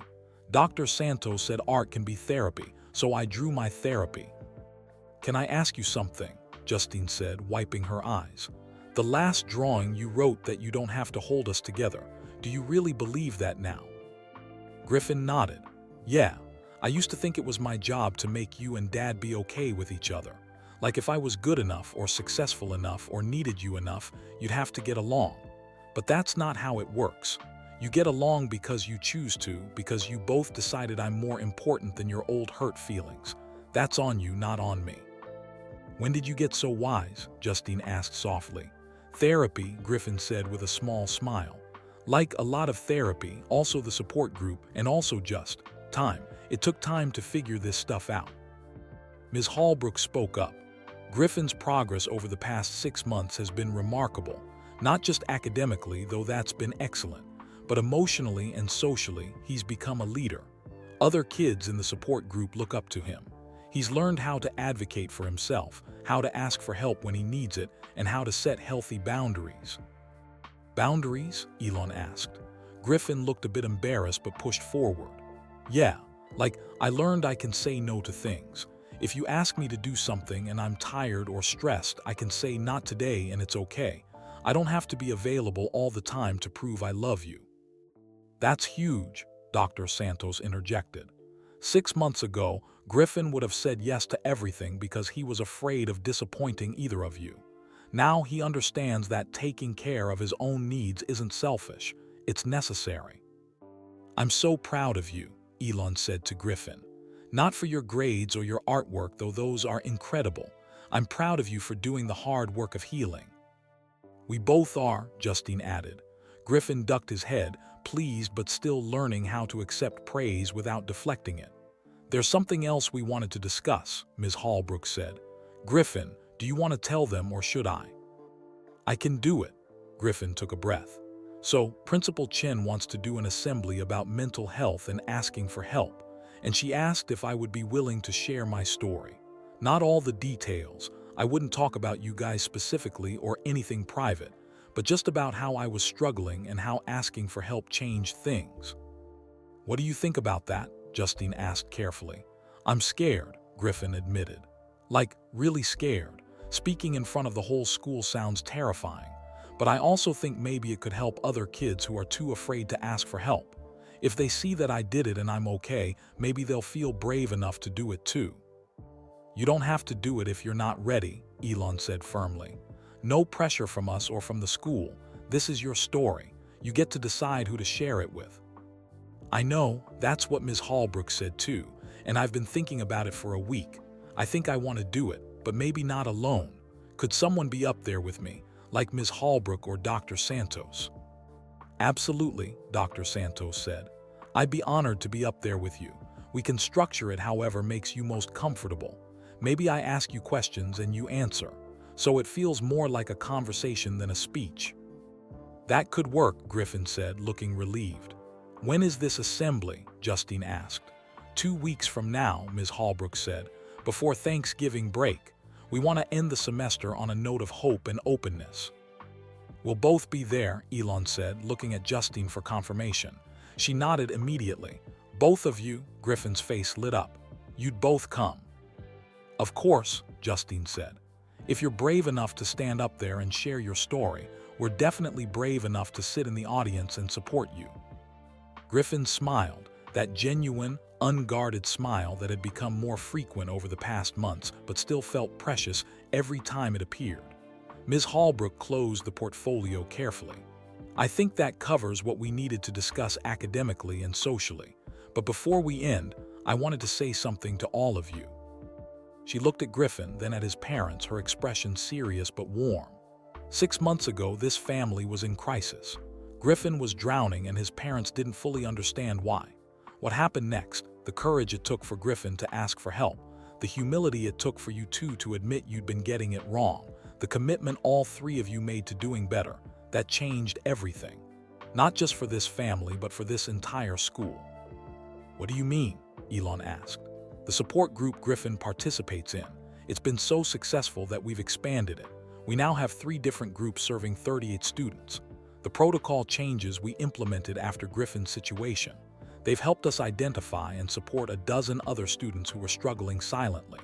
The conversations about mental health and family challenges, they're happening in classrooms and hallways in ways they never did before. Ms. Holbrook's voice grew thick with emotion. Griffin's breakdown, as painful as it was, created a ripple effect that has made this school a safer, more compassionate place. Students are asking for help because they saw Griffin ask for help. Parents are communicating better because they watched you two figure it out. Teachers are paying more attention because we learn to look beyond perfect behavior. So, she concluded, looking directly at Griffin, when you stand up at that assembly in 2 weeks, you're not just telling your story. You're giving permission to every other student who's struggling to believe that asking for help is brave, not weak. That falling apart is sometimes the first step to putting yourself back together. That families don't have to be perfect to be good. The room fell quiet. Griffin stared at his hands, processing the weight and gift of what Ms. Hallbrook had just said. Finally, he looked up. No pressure, right? Everyone laughed, real, tension-breaking laughter that filled the small conference room with warmth. No pressure, Ms. Hallbrook confirmed. Just honesty. That's all anyone needs from you. The conference wrapped up with logistics, scheduling the assembly, discussing holiday break plans, coordinating the next support group meeting. As they prepared to leave, Dr. Santos pulled out a folder. One more thing. Griffin, you remember how we've been working on coping strategies, things you can do when you're feeling overwhelmed. Yeah, the breathing exercises and the journaling and stuff. Right. Well, I've been working with some other therapists, and we've created a resource guide for kids dealing with divorce and family changes. It's based partly on techniques we've used with you. Would you be willing to look it over? Give us feedback from a kid's perspective. Griffin took the folder, flipping through pages of worksheets, journal prompts, and illustrated exercises. This is cool. Yeah, I can do that. Thank you. Your input would be invaluable. They filed out of the conference room, Griffin walking between his parents. In the hallway, other families were coming and going. Teachers were consulting schedules. The organized chaos of conference day continued. But for Elon, Justine, and Griffin, time felt suspended in a moment of clarity. 6 months ago, they'd sat in a similar conference room, broken and desperate. Griffin had been falling apart, his parents had been failing him, and the future had looked impossibly dark. Now they were standing in the same school, fundamentally changed. Not perfect, they'd never be perfect, but honest, trying, connected in ways that acknowledged pain while embracing possibility. Ice cream, Griffin suggested as they reached the parking lot, to celebrate a good conference. Elon and Justine looked at each other and smiled. Ice cream sounds perfect, Justine said. Amy's ice cream 4:15 p.m. They sat at the same table by the window where they'd sat 6 months ago. The same teenage workers behind the counter, the same eclectic Austin vibe, the same waffle cones and sugar cones and cups. But everything was different. Griffin got his mint chocolate chip, still his favorite. Justine got strawberry. Elon, who discovered he actually loved coffee ice cream with chocolate chips, got that. They ate in comfortable silence for a few minutes, watching people walk by outside, enjoying the simple pleasure of ice cream on a November afternoon. So, Elon said eventually, tell me honestly, how are you really doing? Not the version you tell your teachers or your therapist or us. How are you actually doing? Griffin considered this, taking the question seriously. Honestly, some days are really good. I feel normal like a regular kid. Other days are harder. I still worry sometimes about making you both happy. I still feel guilty sometimes when I have more fun at one house than the other. But the difference is, now I know those feelings are normal. They don't mean something's wrong with me. They just mean I'm a kid with divorced parents, and that's a complicated thing to be. That's a very mature answer, Justine observed. Dr. Santos and I practiced it, Griffin admitted with a grin. She said you'd probably ask me something like that today, so we role-played how I'd answer. Elon laughed. I appreciate the honesty about the practice. That's another thing I learned, Griffin said. It's okay to prepare for hard conversations. It doesn't make them fake. It just makes them less scary. They ate more ice cream. A woman at a nearby table was staring at Elon, clearly trying to decide if he was who she thought he was. He ignored her politely, focused entirely on his family. I have a question for both of you, Griffin said. Shoot, Justine said. Are you happy, like with your lives now? I know the divorce was hard and everything that came after was complicated, but now are you actually happy? It was such a direct, unflinching question, so typically Griffin, cutting through social niceties to get to truth. Elon and Justine looked at each other, silently communicating the way they'd learned to over the past months of intensive co-parenting. "I'm happier than I was," Justine said carefully. "When we first divorced, I was angry and hurt and felt like a failure. But now, I've rebuilt my life in ways that feel authentic to who I am. I'm writing again. I have good friends. I have a relationship with your father that's not romantic but is respectful and functional. And I have you and your siblings, which is the best part of my life. So yeah, I'm happy. Not perfect, but happy." "Same," Elon said. "I was a terrible husband to your mother. We wanted different things, communicated badly, brought out each other's worst qualities. Staying married would have made us both miserable. But now I've learned how to be a better co-parent, how to be more present, how to prioritize what actually matters. The house in Austin, the time I spend here, the relationship your mom and I are building, it all feels right in a way that being married never did." Griffin absorbed this. "So it's not just for me. You're not just pretending to be okay for my sake." "No," they said in unison. "We're genuinely okay," Justine clarified. "Your dad and I will never be best friends. We'll never choose to hang out socially beyond what we do for you kids. But we respect each other now in a way we couldn't when we were married. Does that make sense?" "Yeah," Griffin said slowly. "It actually makes a lot of sense. You don't have to like each other to work together." "Exactly," Elon agreed. "Though I'll say, I do like your mom more now than I have in years. She's been incredibly gracious and patient through all of this." "So have you," Justine countered. "The effort you've made to be present, to communicate, to actually show up, that's not nothing." They smiled at each other, not with romantic affection, but with genuine appreciation. The smile of teammates who'd fought a hard battle together and emerged victorious. Griffin watched this interaction with clear eyes. He wasn't a little kid anymore, projecting fantasies of his parents reuniting. He was a 9-year-old who understood that love came in many forms, and the form his parents had now, respectful partnership focused on their children's well-being, was actually pretty good. "I'm glad," Griffin said simply. "I'm glad you're both happy. It makes it easier for me to be happy." "Your happiness doesn't depend on ours," Elon said firmly. "That's something else we want you to understand. You can be happy even if we're struggling. You can thrive even if we're having a hard day. Your emotional state doesn't have to match ours." "I know." Dr. Santos explained about enmeshment and healthy boundaries and all that. But it's still easier when everyone's doing okay. "Fair point," Justine conceded.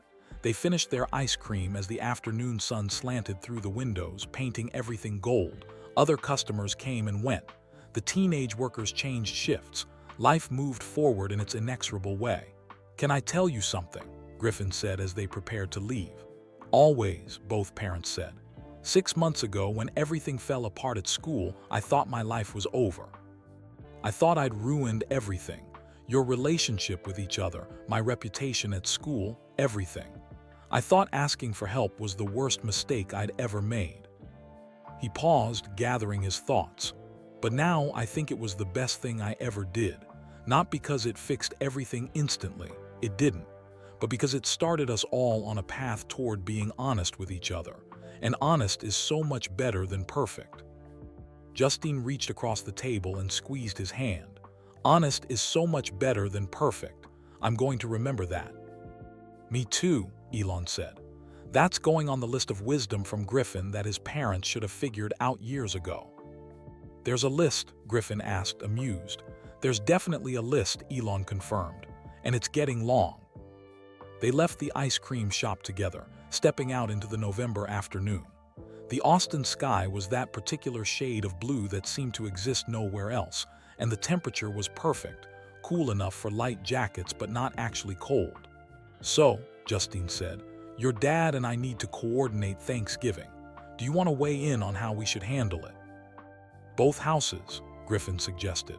"Like Thanksgiving lunch at your place, Mom, and then dinner at Dad's place. That way I get to be with everyone and nobody feels left out." Elon and Justine exchanged a look.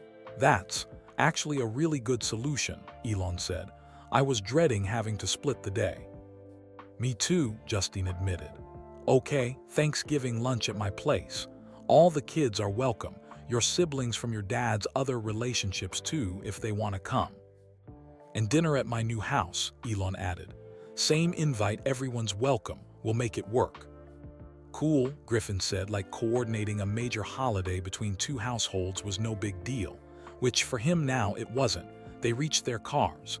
The awkward moment of goodbye was much less awkward than it used to be. See you Friday, Elon confirmed. I thought we could work on your bedroom. Your glow-in-the-dark stars came in. Yes, Griffin's face lit up. I've been waiting for those. And Sunday is family dinner at my place, Justine reminded them. Elon, can you come? I'll be there. Okay, love you both, Griffin said, giving his mom a hug, then his dad. Love you too, kiddo, they both said. Griffin climbed into his mom's car. As they drove away, he watched his father standing in the parking lot, waving, and felt a contentment he couldn't quite name. It wasn't the contentment of a perfect family. It was the contentment of a family that had broken, admitted it was broken, and was building something new from the pieces. It was the contentment of being seen, really seen, by the people who mattered most. It was the contentment of knowing that asking for help hadn't been weakness. It had been survival. It had been the bravest thing he'd ever done. And it had changed everything. 2 weeks later, December 2nd, school assembly. The Redwood Academy gymnasium was packed with students, teachers, and parents. Rows of folding chairs faced a small stage where a podium and 2 chairs had been set up. Principal Chen stood at the podium, concluding her introduction. And so, we've decided to dedicate this assembly to something incredibly important: mental health, asking for help, and understanding that struggling doesn't mean failing. To help us explore these topics, we have a very special guest speaker. Actually, one of our own students. Please welcome Dr. Rebecca Santos and Griffin Musk. Applause filled the gymnasium, encouraging, supportive, not overwhelming. Griffin walked onto the stage with Dr. Santos, his heart pounding so hard he was sure everyone could hear it. He'd practiced this. He'd prepared, but facing 400 people was still terrifying. He sat in one of the chairs. Dr. Santos sat beside him, holding a small card with questions written on it. She gave him a reassuring smile. Hi, Griffin, she said into her microphone. Thanks for being willing to do this. Thanks for being up here with me, Griffin replied into his own microphone. His voice sounded strange, amplified through the speakers. So, Griffin, you volunteered to share part of your story with your fellow students. Can you tell everyone why you wanted to do that? Griffin took a breath. In the audience, he could see his parents sitting together, 5th row, right side. His mom gave him a thumbs up. His dad nodded encouragingly. I wanted to do this because about 6 months ago I was really struggling, Griffin began. And I didn't tell anyone for a long time because I thought I could handle it myself, but I couldn't. And by the time I finally asked for help, things had gotten really bad. You could see students leaning forward, listening intently. Can you tell us what you were struggling with? Dr. Santos prompted gently. My parents are divorced, Griffin said. And that's okay, lots of kids have divorced parents, but I was having a hard time with it. I felt like I had to be 2 different people. I felt like I was being pulled apart. I felt responsible for my parents' happiness, and all of those feelings built up until I couldn't handle them anymore. What happened when you couldn't handle them anymore? I had a panic attack. I called my mom crying. She came to school, and everything kind of exploded in a good way. Good because it forced everyone to see that I needed help. Dr. Santos nodded. That must have been scary. It was terrifying. I thought asking for help meant I was weak or broken. I thought people would judge me. I thought my parents would be disappointed in me. And were they? No, they were scared because they hadn't known how much I was hurting. But they weren't disappointed. They were actually proud of me for finally being honest. What did asking for help lead to? Griffin thought about this. Everything changed. I started seeing a therapist. My parents started communicating better. I joined a support group here at school where I met other kids dealing with similar stuff. I learned that I'm not alone, that struggling is normal, and that asking for help is actually really brave. Dr. Santos smiled. That's beautiful. Is there something you want other students to know, kids who might be struggling right now? Griffin looked out at the sea of faces, some he knew, some he didn't. He saw Emma from the support group crying quietly but smiling. He saw Leo giving him a discreet thumbs up. He saw younger kids, older kids, all of them listening. I want them to know that whatever they're going through, they don't have to go through it alone, Griffin said. I know it feels scary to ask for help. I know it feels like maybe you should be able to figure it out yourself. But here's the thing. Asking for help doesn't mean you're weak. It means you're smart enough to know when you need support. He paused, then continued with growing confidence. And if you're worried that people will judge you or think less of you, some people might. But the people who really matter, your real friends, good teachers, parents who love you, they'll just be glad you trusted them enough to be honest. Being honest about struggling is so much better than pretending everything's fine when it's not. The gymnasium was completely silent except for Griffin's voice. I'm not saying everything's perfect now. It's not. I still have hard days, but I have tools to deal with hard days now. I have people I can talk to. I have permission to not be okay sometimes. And that makes all the difference.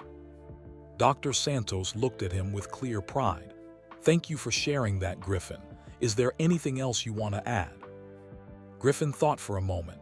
Yeah, one more thing.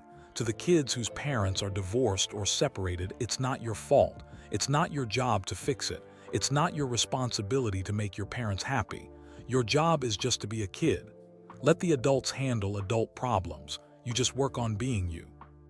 Applause erupted, genuine, warm, supportive applause that filled the gymnasium.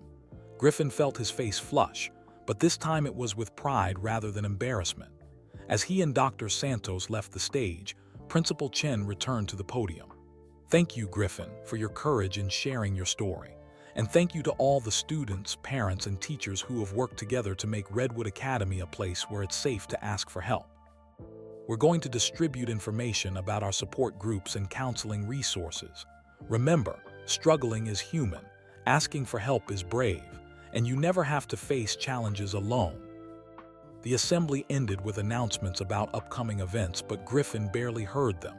He was walking back to his seat in the student section, and kids were looking at him, not with pity or judgment, but with respect. Several gave him quiet high fives as he passed. When he sat down beside Leo, his friend whispered, "Dude, that was amazing." "Thanks, I was terrified." "You couldn't tell, you seemed totally calm." Griffin smiled, "Good acting." After the assembly, as students filed back to their classrooms, Griffin was pulled aside by a sixth grader he'd never spoken to before. "Hey," the older boy said nervously. "I just wanted to say, what you said up there, about asking for help, I needed to hear that. My parents just started divorce proceedings and I've been feeling really messed up about it, but hearing you talk about it made me feel less alone." Griffin felt something warm expand in his chest. "You should join the support group. It really helps." "Yeah, I was thinking about it, but I wasn't sure." "Do it seriously. It's helped me a lot and everyone there gets it." "Okay, thanks, man." As the older boy walked away, Griffin felt it again, that sense of purpose, of his pain meaning something beyond just his own experience. Maybe that was the point of struggling. Not the struggle itself, but what you did with it afterward. You could let it break you and stay broken, or you could let it break you open and use what you learned to help others. Griffin was choosing the second option, and in that choice, he was discovering something profound. He wasn't just healing from his breakdown. He was growing because of it. That evening, Justine's house. Griffin sat at the kitchen table doing homework while his mom made dinner. It was an ordinary evening, unremarkable in every way except for the quiet contentment that filled the house. "You did really well today," Justine said, stirring pasta sauce. "I was so proud of you up there on that stage." "Thanks, I was really nervous." "You couldn't tell. You seemed confident and articulate, very mature." Griffin smiled but didn't look up from his math worksheet. "You know what struck me most?" Justine continued. "When you said that being honest about struggling is better than pretending everything's fine. That's a lesson your dad and I needed to learn too." Yeah, for years, we pretended everything was fine when it wasn't. In our marriage after the divorce, in how we communicated about you kids. We thought we were protecting everyone by hiding our struggles, but we were actually making everything harder." She set down her spoon and sat across from Griffin at the table. "You taught us that," she said. "By having the courage to fall apart, you taught us that honesty, even painful honesty, is better than comfortable pretense. That's a gift, Griffin." Griffin finally looked up from his homework. I didn't mean to teach you anything. I just couldn't pretend anymore. I know, but you did teach us, and we're better parents because of it. Griffin considered this. Are you and Dad really okay? Like actually okay, not just okay for my sake? We're actually okay, Justine assured him. It's still weird sometimes. We're still figuring things out, but we talk now, really talk. We coordinate about you kids not out of obligation, but because we genuinely want what's best for all of you. That's real, Griffin. Not perfect, but real. Real is better than perfect, Griffin said, echoing his own words from the ice cream shop. So much better, Justine agreed. They returned to their separate tasks, Griffin to his homework, Justine to her cooking. Comfortable silence filled the kitchen, broken only by the bubbling of pasta water and the scratch of pencil on paper. And in that ordinary moment, in that unremarkable evening, lay the truth that had taken months to learn. Healing wasn't a destination you reached. It was a practice you committed to. It was showing up, day after day, choosing honesty over perfection. It was doing the work even when it was hard. It was believing that better was possible, even when the path there was unclear. Griffin finished his math homework and moved on to reading. His mom finished dinner and called him to the table. They ate together, talking about ordinary things. His upcoming geography test, plans for winter break, whether they should get a dog maybe, but not yet. Just a mom and her son sharing a meal, navigating life together. Not broken, just human. And in their humanity, with all its complications and imperfections and beautiful moments of connection, they had found something that actually worked. Something honest. Something real. Something that, after everything they'd been through, felt exactly right. Redwood Academy, end-of-year newsletter. Student Spotlight, Griffin Musk. This year, we're proud to highlight 5th grader Griffin Musk, who has shown extraordinary courage and leadership in mental health advocacy. Griffin was instrumental in the development of our now thriving peer support program, which serves over 60 students across 3 specialized groups. When asked what he wants other students to know, Griffin said, "It's okay to not be okay. It's okay to ask for help. And it's okay if your family looks different from other families. What matters is that you're honest and that you keep trying." Griffin will be moving to middle school next year, but his impact on Redwood Academy will be felt for years to come. He's shown us all that true strength isn't about never falling. It's about having the courage to get back up, ask for help when you need it, and keep moving forward even when the path is uncertain. We're proud of you, Griffin. Thank you for teaching us to be brave. Principal Margaret Chen. So that's Griffin's incredible journey from silent suffering to finding his voice and helping others do the same. His courage to ask for help didn't just change his own life. It created a wave of healing that touched dozens of families. Now I want to hear from you. Where are you watching this from? Drop your city and country in the comments below. And if this story touched your heart, please hit that like button. It helps us spread these messages of hope and kindness to people who need them most. Don't forget to subscribe to our channel so you never miss stories that remind us what really matters in life. Your subscription helps us keep sharing these powerful, true stories with the world. And if you want another inspiring story right now, click on the video appearing on your screen. Trust me, you won't want to miss it. Thanks for being here, and remember, asking for help isn't weakness. It's courage. See you in the next one.